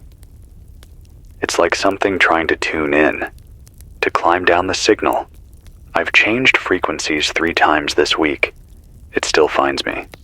So I keep speaking, because the silence would be worse. A man from southern Georgia called in tonight. Said he lives alone in a trailer backed against a swamp. Said he hasn't heard another human voice in 11 days. But every night, something walks the grass, back and forth, always between 2 and 3 a.m. Heavy steps, measured, slow. He tried calling out once, and the walking stopped. Then something knocked on his door. Twice. He didn't open it. He waited until sunrise. When he looked outside, there were no footprints, Just ash. I told him to move. He said there's nowhere left to go. He's probably right. I used to think this was temporary. Like a fever the world could sweat out. But now I think we're past that. I think we passed it a long time ago and just didn't notice. We've been sick for years, and this collapse, it's the body finally giving up. If you're still alive, still listening, track everything. Not just what you see, what you feel. When your instincts say don't move, don't. When the light bends wrong, leave. When you feel watched, you are. Use the mirrors only during daylight. If they start fogging at night, cover them. You're not supposed to see what's on the other side. And it's not supposed to see you. I'll hold the signal till sunrise, or until something breaks. Back again tomorrow. Same time. Same voice. As long as I still remember who I am. It's 12 a.m. I think the moon's gone. I waited hours, scanned the sky again and again, checked the maps, the dates, the cycle. It should have been out, high and clear above the station. But the sky was empty, not clouded, not dark, just empty, like someone forgot to hang it back up. I'm not the only one who saw it, or didn't. Call came in from outside St. Paul. Woman named D. Said she stayed up all night too, waiting for it. Said she swore she saw a white glow rising behind the hills just after 11, but then it split into 3 separate lights and vanished. Not streaks, not flares. Just there, then gone. She hasn't slept since. Said it made her teeth ache. Said she could feel her bones vibrating like tuning forks. I believe her, because I feel it too. There's something in the air now. A sound that's not a sound. Like the inside of your ears stretching. I tried humming earlier to break the tension, and it felt like my own voice wasn't mine. Like it echoed before it left my mouth. Got another call from that trucker near the southern perimeter. Mitch, still hauling old supplies across state lines, whatever's left of them. Runs an old diesel, burns hot, no filters. He called to say the roads near Amarillo aren't roads anymore. Said the pavement's melting, but only where no one drives. He stopped for water, came back, and the highway behind him had rippled. Like heat waves trapped in tar. He threw a rock at it. Said it disappeared. Not sunk, not burned. Just blinked out. He marked it. Drew a red X on a mile marker. If you're heading west, don't go past exit 212 without watching the ground. Whatever's underneath isn't sleeping anymore. Got another coded transmission. 3 tones, then silence, then this. They are not new. They are returning. No ID, no source. Same robotic cadence as before. 3rd time this month. It's the same voice from the buoy out near Puget Sound. The one that said, not to initiate pulse. I've been compiling them, mapping the tone sequences. They form a shape, not a picture, a direction, a spin. If you trace them backwards, they all point to the same region, central Wyoming, right near where the radio telescopes used to be. The ones that went silent first. That's not coincidence. I think those telescopes weren't just listening. I think they answered something. And now, it's here. I found an old cassette player last night while digging through a burnt-out pawn shop. Still works if I keep it cool. Found a tape labeled Tornado Sirens / Nightbirds. I played it, and what came out wasn't wind or birds. It was whispering. Hundreds of voices, layered low. Some speaking backwards, some in rhythm, some saying names. I heard mine once, and someone else's. A name I haven't spoken in 10 years. No one knew it. No one alive. I don't think that tape was ever meant to record weather. I think it recorded leakage. Memory bleeding into places it shouldn't be.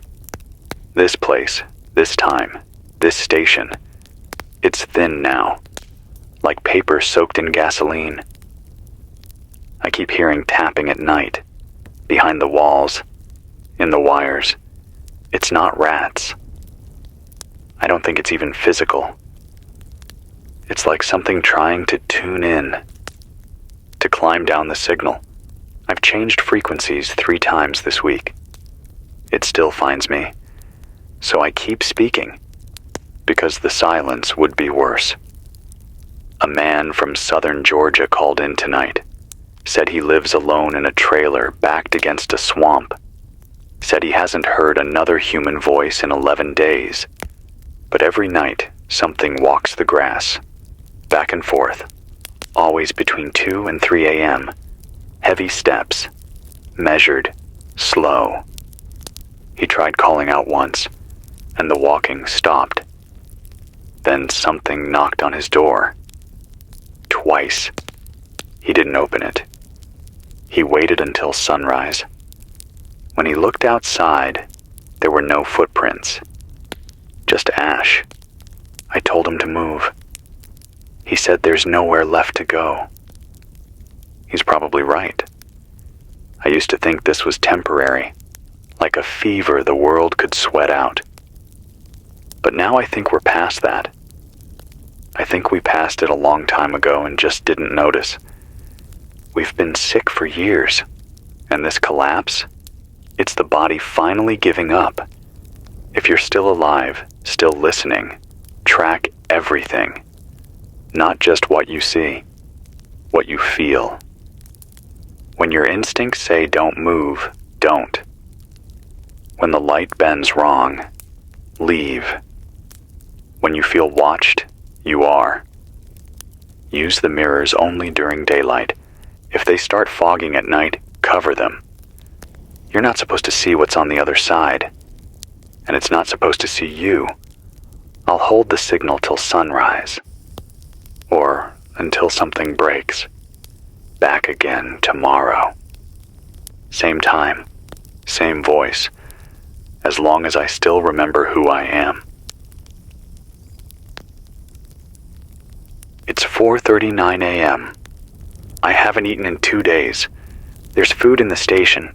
Cans, powdered stuff, ration packs. But I can't bring myself to touch it. It tastes wrong. Not spoiled, not rotten. Just off, like the ingredients have changed. I opened a can of pears, and it smelled like rust and ink. I could feel my teeth hurt before the spoon even touched them. I think the food is listening too. Everything feels like it's listening now. The floorboards don't creak, they pulse.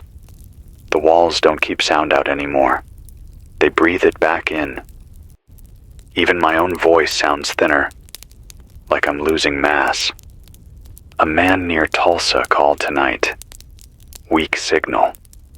He sounded distant, like he was already halfway out of the world. He said something's growing in his cornfield. Not weeds. Not fungus. Glass. Long, thin tubes of what looks like transparent crystal, shooting up in spirals. They hum when he touches them. He tried to cut one, and the blade melted. He left it alone. Now the field hums every night, in rhythm with the stars. He said sometimes he hears a voice coming from the center stalk. It says, "We were always underneath." I believe him. I believe all of them now. Got another relay from the Utah cluster. Still holding, still underground. They've moved farther west, tunnels beneath the salt. Said they unearthed something old, Not tech, not fossil, something shaped. Dr. Osman, the leader down there, said the structure was embedded in the salt, like it had grown there, like it had always been there. Not built, not buried. They're trying to map it. But the closer they get to its center, the more equipment fails. The radios glitch, the lights stutter. One of the scouts came back missing time. 3 hours, just gone. And when they scanned him, his heartbeat was slightly wrong. Still beating, but off by half a beat. All the time. Like he's out of sync. I asked if they'd sealed the tunnels. They haven't. They say they can't. Every morning, new entrances open. Every night, the salt changes shape. Back here at the station, I tried to run a systems check. The console said the date is now April 9th, 1983. I haven't touched the time settings in weeks. That's not an error. That's a rewrite. The machines are forgetting the future. Or maybe time's just folding inward. A call came in from the edge of what used to be Flagstaff. The man said his name was Jonas. He's been mapping what he calls dead zones. Not radioactive, something else. Areas where time collapses. Birds frozen in midair. Cars that never finish turning. Clouds stuck in loops. He stood inside one for 2 minutes. Said it felt like dreaming while awake. When he stepped out, he found his radio had logged 6 hours. He said the sky looked different too. Like it had more layers. Like the clouds were painted on stretched fabric. He thinks the dead zones are spreading. He marked them on a map. They're growing in a spiral, centering west of Cheyenne. Same as the old telescope site. Same as the unmarked zone I keep hearing about. I think that's the eye of this thing, whatever this is. War didn't break us. Something beneath the war did. Something waiting for the silence. Another call came in from a boy. Couldn't have been older than 12. Didn't say his name. Just said he was alone in a house outside Toledo. Said his parents haven't moved in days. They're alive, breathing, eyes open. But they don't talk. They don't blink. They just sit. And every night, he hears voices whispering from the corners of the room, saying things in languages he doesn't know. He sleeps in the bathtub with a knife. Said he keeps the lights off because the shadows move on their own. He asked if he was real. I told him yes. I lied. I don't know anymore. I don't know what's real, only what hurts, what echoes, what tries to remember itself. Outside my window, the trees aren't swaying anymore. They're facing the same direction, all of them, even the grass, pointing west, like they're listening to something coming. No wind, no sound, just a tilt. I think we're being pulled. Not physically. Not yet. But mentally. Spiritually. Like the idea of us is slipping toward a gravity we don't understand. I'll keep broadcasting. As long as the mic holds. As long as my name still fits in my mouth. If you're hearing this, remember your name. Write it on the wall. Say it into a jar and seal the lid. Bury it in a place only you would know. Because soon, the world won't. It's 5:57 a.m. Sunrise isn't right anymore. It rises like a bruise now. Slow, bloated, too wide. The light hits the ground but doesn't warm it. Shadows stretch the wrong way. I watched my own shadow move toward the sun this morning. Not away. I stood still. It kept walking. It's been 20 minutes since I last heard a bird. Not one chirp. Not one wing beat. There used to be a nest tucked into the power conduit near the back of the roof. Empty now. Just blackened straw and the faint outline of something that was never quite a bird to begin with. I don't think animals see this world the way we do. I think they saw it unraveling first, and ran. A man named Lou from what's left of Baton Rouge called just before sunrise. Said the humidity down there's thicker than air now. Said he felt like he was breathing syrup. His generator sputtered out last night, but he still heard music playing down the block. Not a speaker, not a person. Just music. A music box tune. Something slow.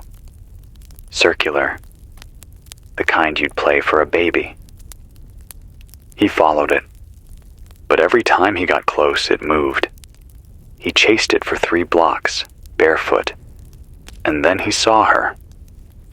A woman, maybe 20 feet ahead, standing in the street with her back turned. Her hair floating like it was underwater. She didn't move, didn't look, just stood there while the music played. He called out. She didn't answer. But the music box stopped, and then everything went quiet. He turned and ran. He's been hearing it in his head since. 3 notes, over and over. He hummed them for me, and something in the back of the booth started vibrating. I shut the line down. I haven't turned it back on.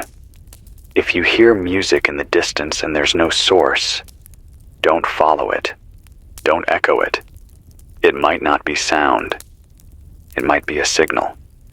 And it might be waiting to be repeated. Got another report from the southern tip of Oregon.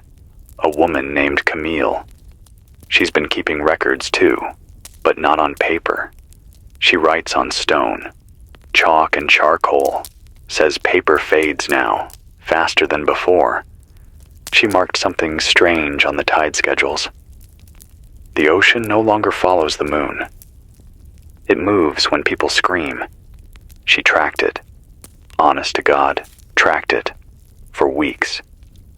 Every time someone nearby panicked, yelled, cried, shouted, the tide surged. Didn't matter the phase. She says the water is listening. She stopped speaking out loud altogether. She said she whispers now. Hums when she needs to. And the water stays still. It's hard to know if she's right, but part of me feels it too. Like we're not just being watched, like we're being interpreted. Another message came through, bounced off what's left of the Denver tower. No voice, just Morse. I had to play it back 4 times to make sure I had it right. It said, "We're not being invaded. We're being overwritten." I don't know what that means, but it feels right. More and more, I don't recognize my own reflection. It looks like me, sure, but it feels like someone else watching from behind my eyes. I caught it blinking before I did yesterday, just once. I left the mirror face down in the sink and haven't looked back. Something's rewriting the rules. We're just pages with wet ink. Another boy from somewhere outside Lincoln said he walked out to a crater near his home, where a missile hit but didn't explode. He stood on the edge and heard speech. Not words, just cadence, language without content. He said it sounded like someone trying to remember how to speak. He threw a rock into the crater, said it never hit bottom. It just fell and fell and fell. He walked away, said when he turned back, the crater was gone. Grass, whole again, like it had never been disturbed. I told him to draw a map. Not for me, for himself. Because soon we won't trust our memories either. We barely do now. I've started marking my days by the burns on my fingertips. Every time I check the coil, I touch the copper loop. If it's hot, I flinch. Another mark. That's how I know I'm still here. Pain is an anchor. So is sound. That's why I keep speaking. Even when my throat cracks. Even when my mouth dries. Because the second I fall silent, I know something else will take my place. Not a voice. An echo. Something wearing my face, but older. More tired. Like it's been trying for longer than I've been alive. If you still remember how to sing, do it. Not for joy, for shape. A song is a cage for your breath. Keep it full. Keep it human. Keep the old world moving. One note at a time. Signal holding for now. It's just past 7:10 a.m. Sky's the same. Orange-gray with that sharp chemical edge. No sun, no clouds. Just a steady glow like backlit skin. I haven't seen a plane in, I don't know, weeks? Used to be, even after the collapse, you'd catch the glint of something coasting high above. Maybe automated, maybe still crude. But now, nothing. The sky's empty. Not silent, empty. And it hums now. Faint. Like a distant wire buzz when you tilt your head just right. A friend of mine used to call that sky pressure. He said, when the sky's wrong, your bones know it first. They were right. Had another call from a man outside Des Moines. He didn't say his name. Just said he used to work at a data center. One of those big, buried facilities you never notice until something goes wrong. He said right before the war, they were processing signal patterns from deep space listening stations. One batch didn't make sense. It wasn't a transmission. It was an echo. Not from space, to it. A signal bouncing outward. Too precise, too layered, like language being rehearsed, practiced. He said when they decoded the burst, it rendered as a single word repeated over and over. Permission. He said the file was erased within the hour. Everyone got reassigned, but he printed one spectrogram on paper, tucked it into the sole of his boot. He still got it. He said he checks it every few days. Each time the pattern has changed. The paper hasn't moved. He hasn't scanned it. But the ink changes, like the message is rewriting itself to match the present, like the signal is alive. I told him to burn it. He said he would, but I don't think he will. I think whatever's rewriting our world needs to be remembered by someone, even if it kills them. Got another message on a busted loop from somewhere in northern Idaho. Said only, people are forgetting what they are. Please speak the word for person every day. Say it out loud. So here it is. Person. If you're hearing this, you're a person. You're not a shadow. You're not an echo. You're not whatever's growing behind the mirrors. You are a person. Say it. Out loud. Hold the sound in your teeth and push it out like you mean it. It's not magic, but it might be enough. I got a scratchy relay from somewhere near the ruins of El Paso. Woman named Anya. She's holed up in a concrete water tower with 2 other survivors and a dog that won't stop growling at corners. She says the nights are louder now. She sleeps with cotton in her ears, but still wakes up to a sound she can't explain. Not crying, not metal. Something like a person chewing in reverse. She says it's not outside, it's above, floating, moving between the tower and the moonless sky. One of her group went out to find the source 3 nights ago. Didn't come back, but last night they heard his voice again, just above the roof. Only it wasn't words. Just breathe. Deep. Rhythmic. imitating a heartbeat, but not human. They've stopped sleeping altogether.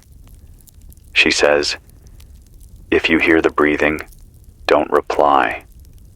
Don't match its rhythm. That's how it gets inside.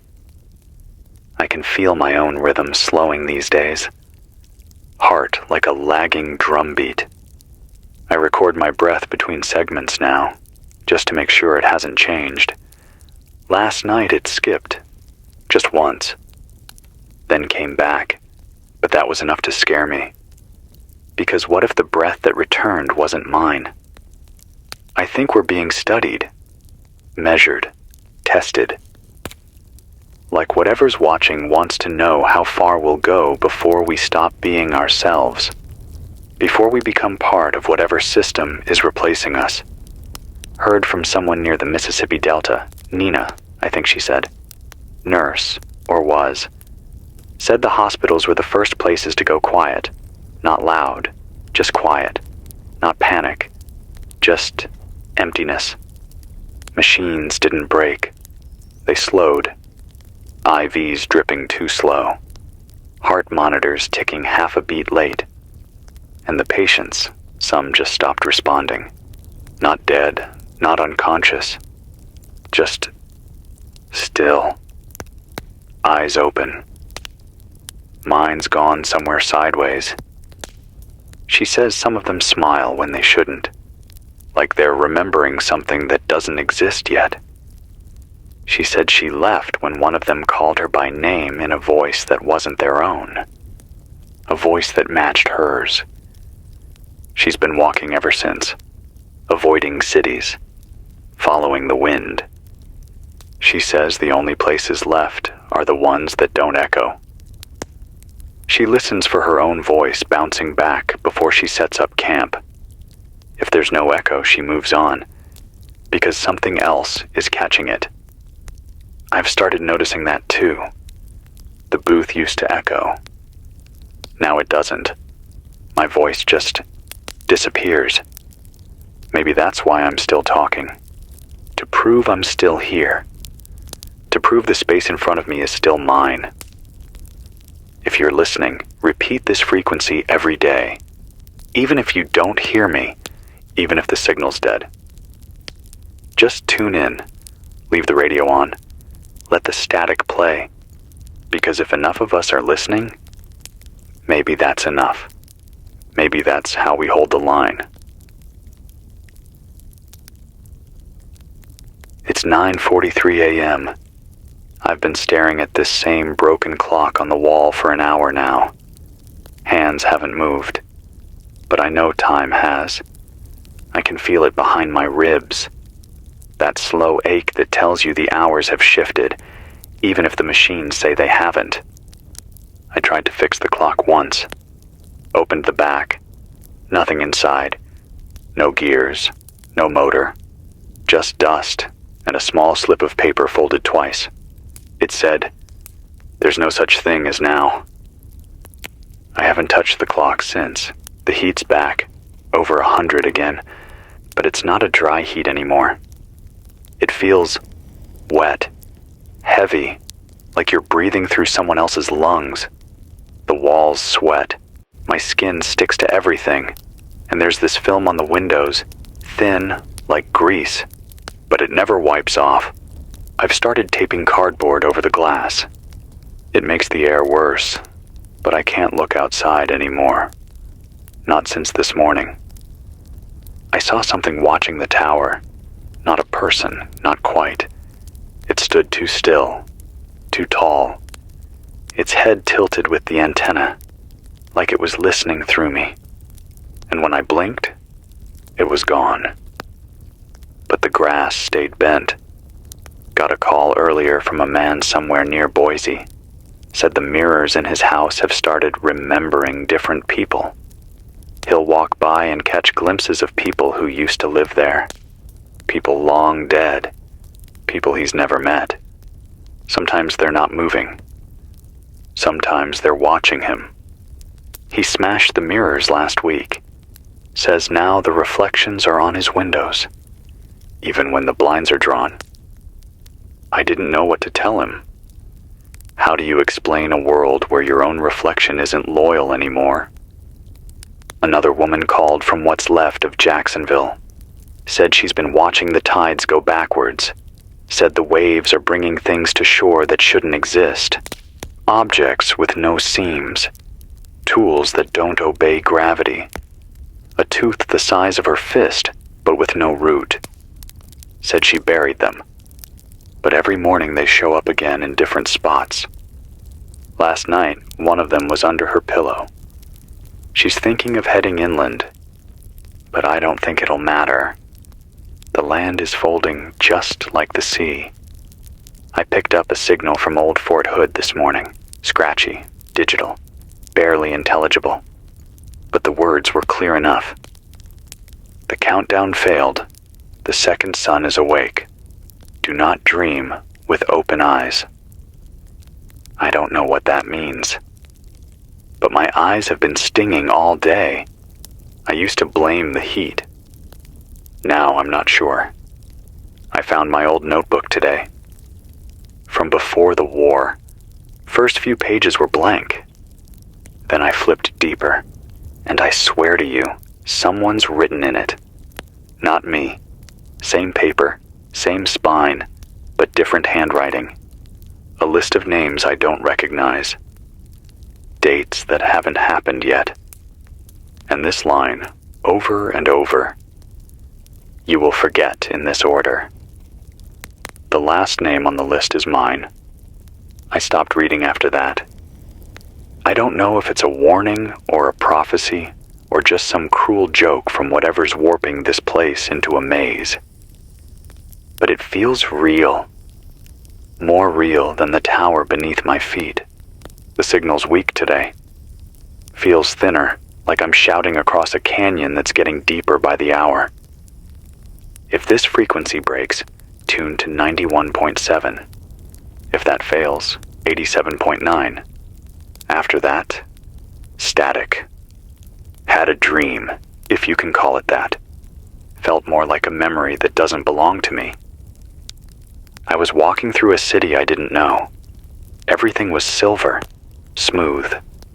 No signs, no words, just people with no mouths. They moved like clock hands, precise, unblinking. They never looked at me, but I knew they could hear me thinking. And above it all was a sound like wet stone grinding. I woke up gasping. The clock said 9:43, same as now, still hasn't moved. Still says now, if you're still alive, still you, do one thing for me.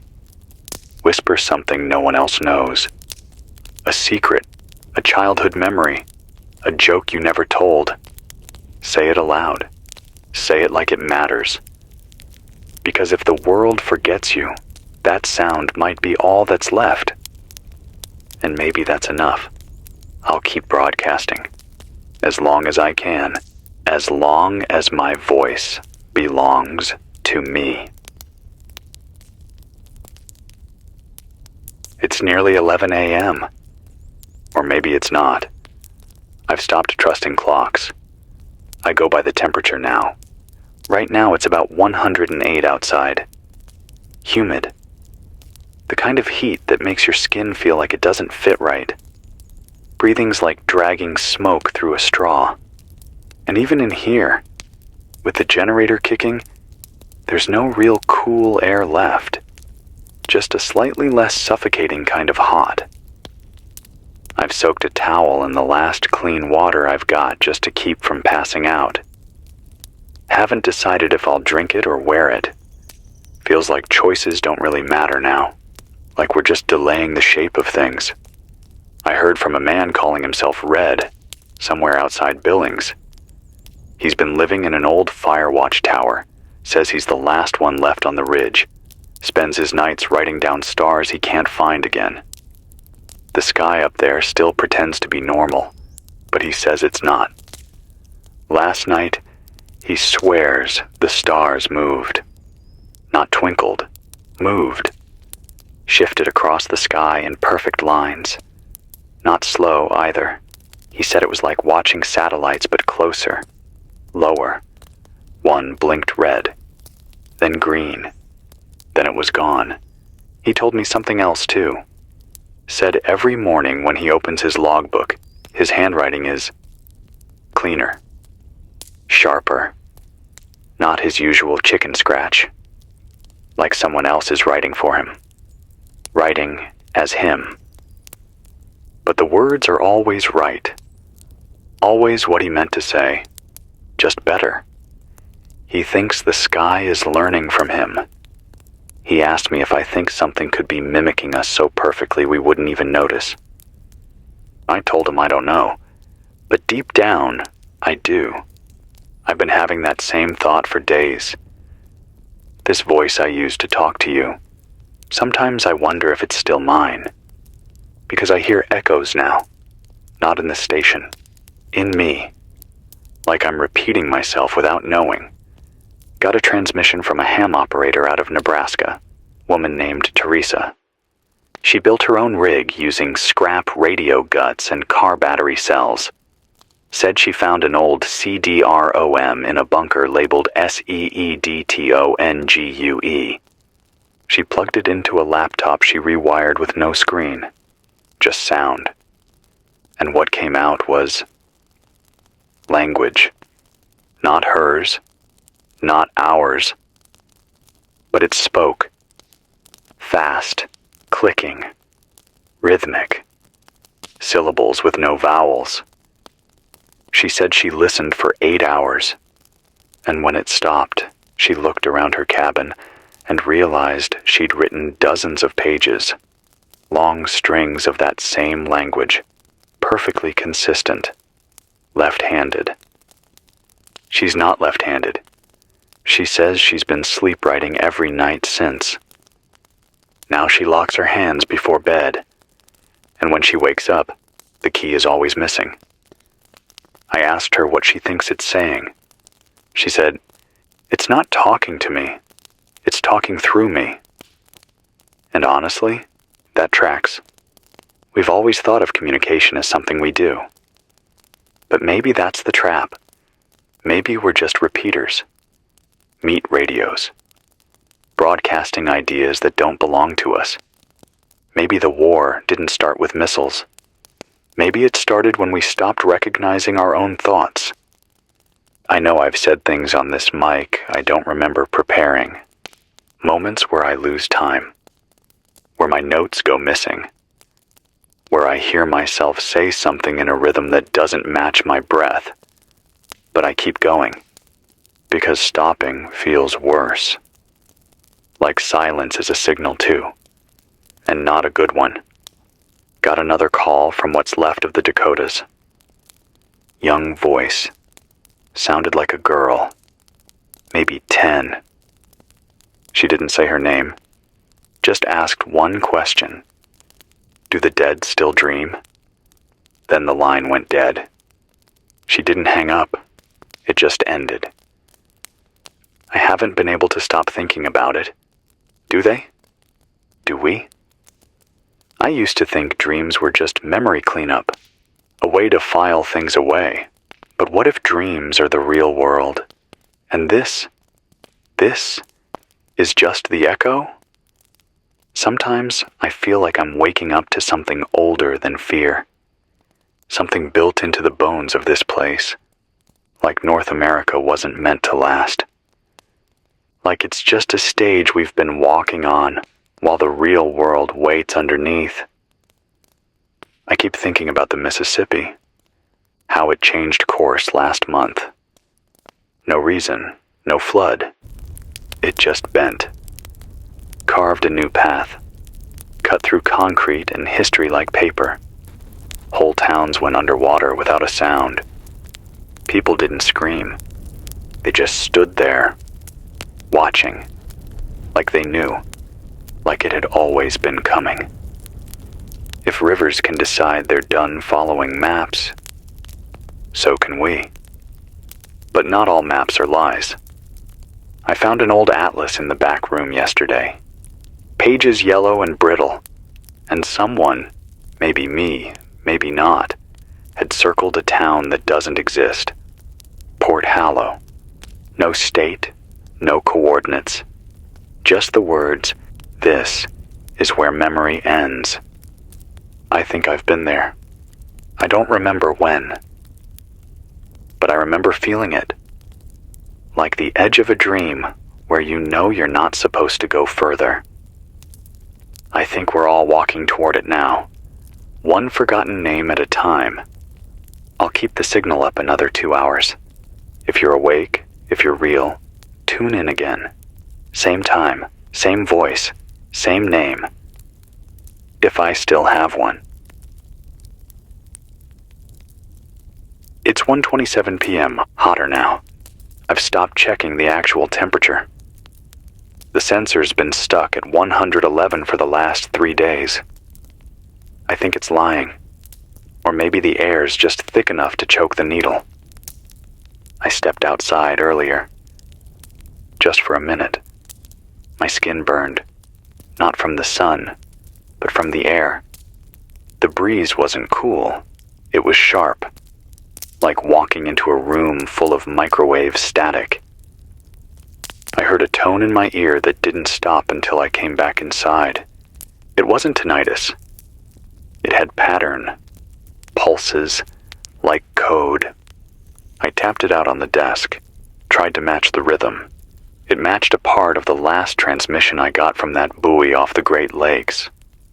The one that said, "They are not new. They are returning." What if the signal isn't coming from space? What if it's coming from under us? What if all this, the war, the collapse, the silence, is just fallout from a conversation we were never meant to overhear?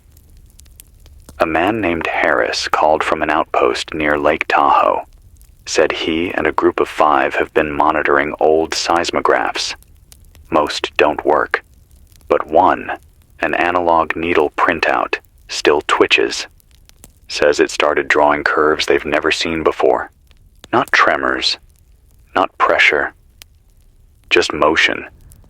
The kind that suggests breathing, not metaphorically. He says it looks like the lake is inhaling, not the water, the space beneath it.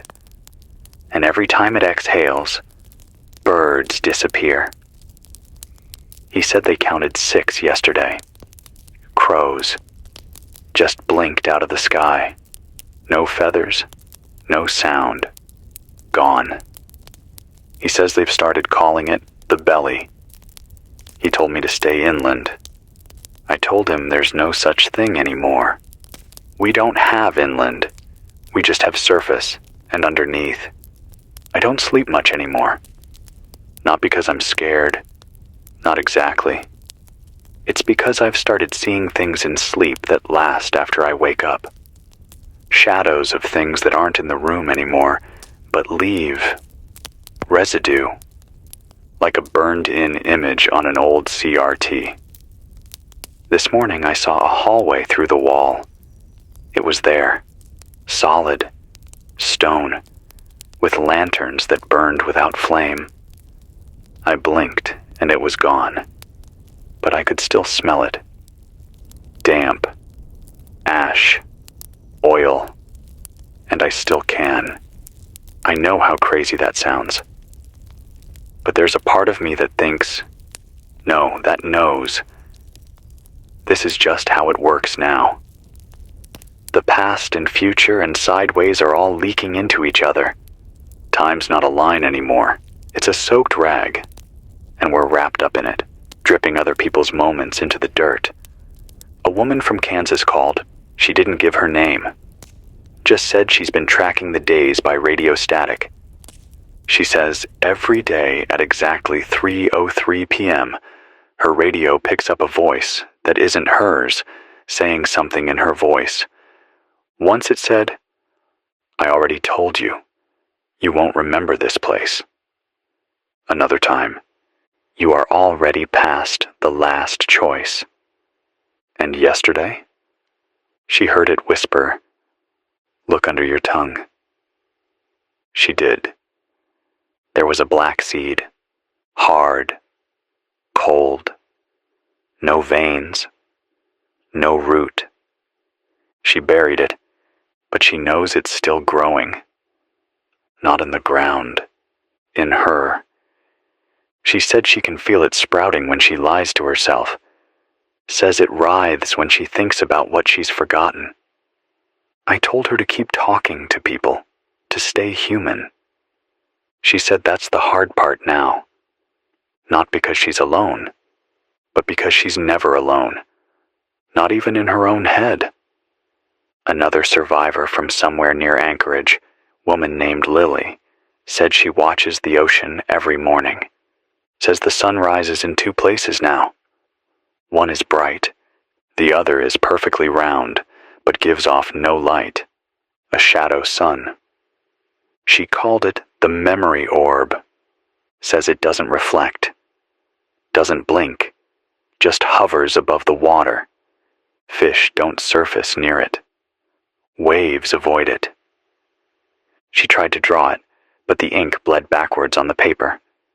She mailed it to someone. Says the letter came back before she sent it.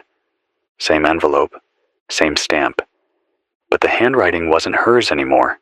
Inside was a picture of me. I haven't seen it. I don't know if she's real.